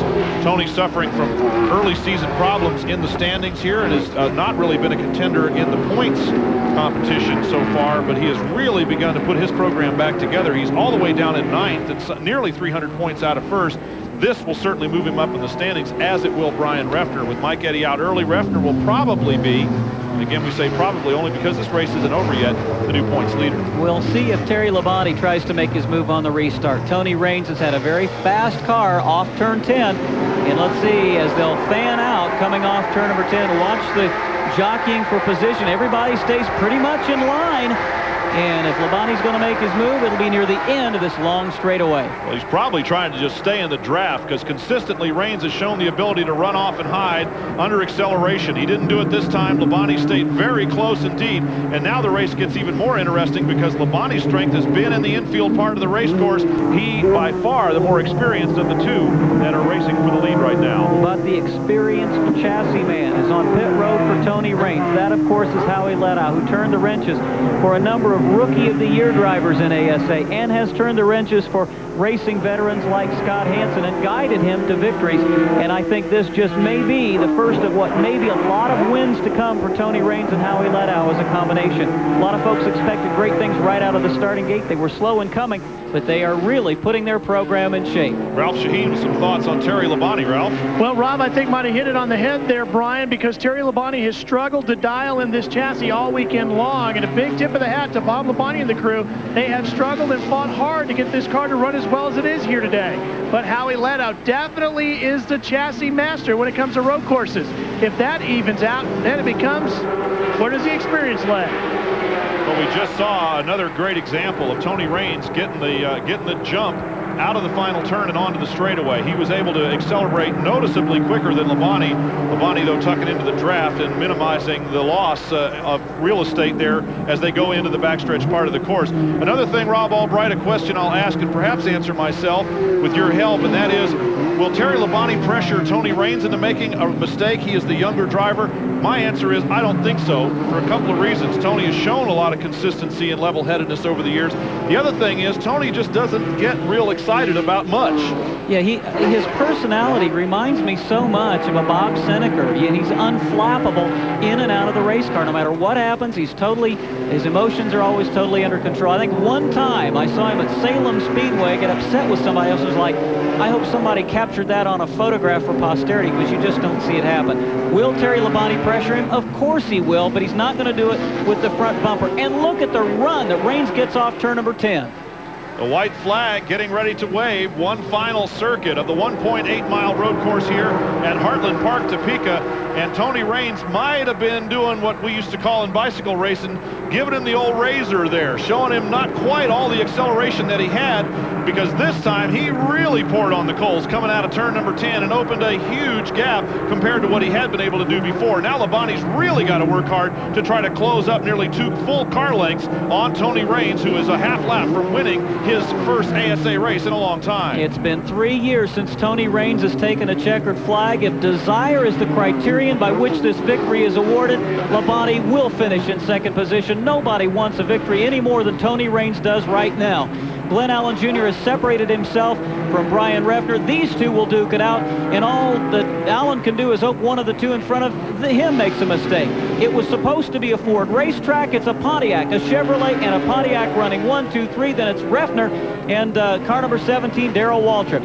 Here's the final turn, number 10. This is where Tony Raines has owned the field for the last however many laps since he has led it. Tony Raines can just about shut the car off now and still get across the finish line. He does, to take the victory here at Heartland Park, Topeka. The Mello Yello 300 champion for 1995, young Tony Raines in the Baker Enterprises Cleanburn Pontiac, and Howie Leddow, the crew chief, has yet another victory on a road course here. The chassis master has shown his domination once again. Well, I have a feeling we may see a little rise in the emotional level of Tony Raines when he makes it back here to the victory lane area. A big bottle full of Mello Yello awaits the victory, and it's going to be Tony Raines getting it done here this afternoon. We might even see a little bit of emotion out of Howie Leddow, and wouldn't that be a sight to see? We'll be back here in just a few minutes for the celebration at Heartland Park, Topeka. Join us, won't you?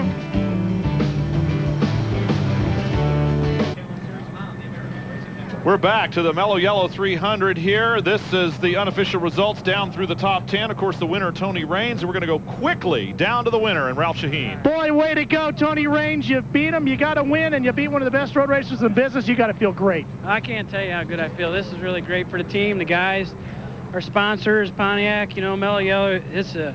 I like this track, and the heat was tough, but we had a good car, and I'm really happy. Really. Tony Raines and Howie Ledow get a road course win at Heartland Park.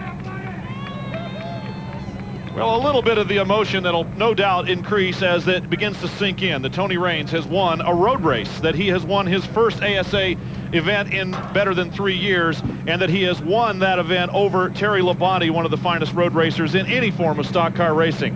Rob Albright, we can only say that, well, once again, we have enjoyed a great show here at the AC-Delco Challenge Series. And great run for Glenn Allen Jr., a strong ride for Butch Miller backing up Scott Hansen will keep him strong in the points. Brian Reffner finishes 4th. He's going to be the new points leader out of Topeka. A terrific afternoon of racing here, hot as it may have been. We hope that you enjoyed it at home and that you will join us once again for the American Speed Association and the AC-Delco Challenge Series. And we will see you next time. For Rob Albright and Ralph Shaheen, I'm Brian Drever. So long.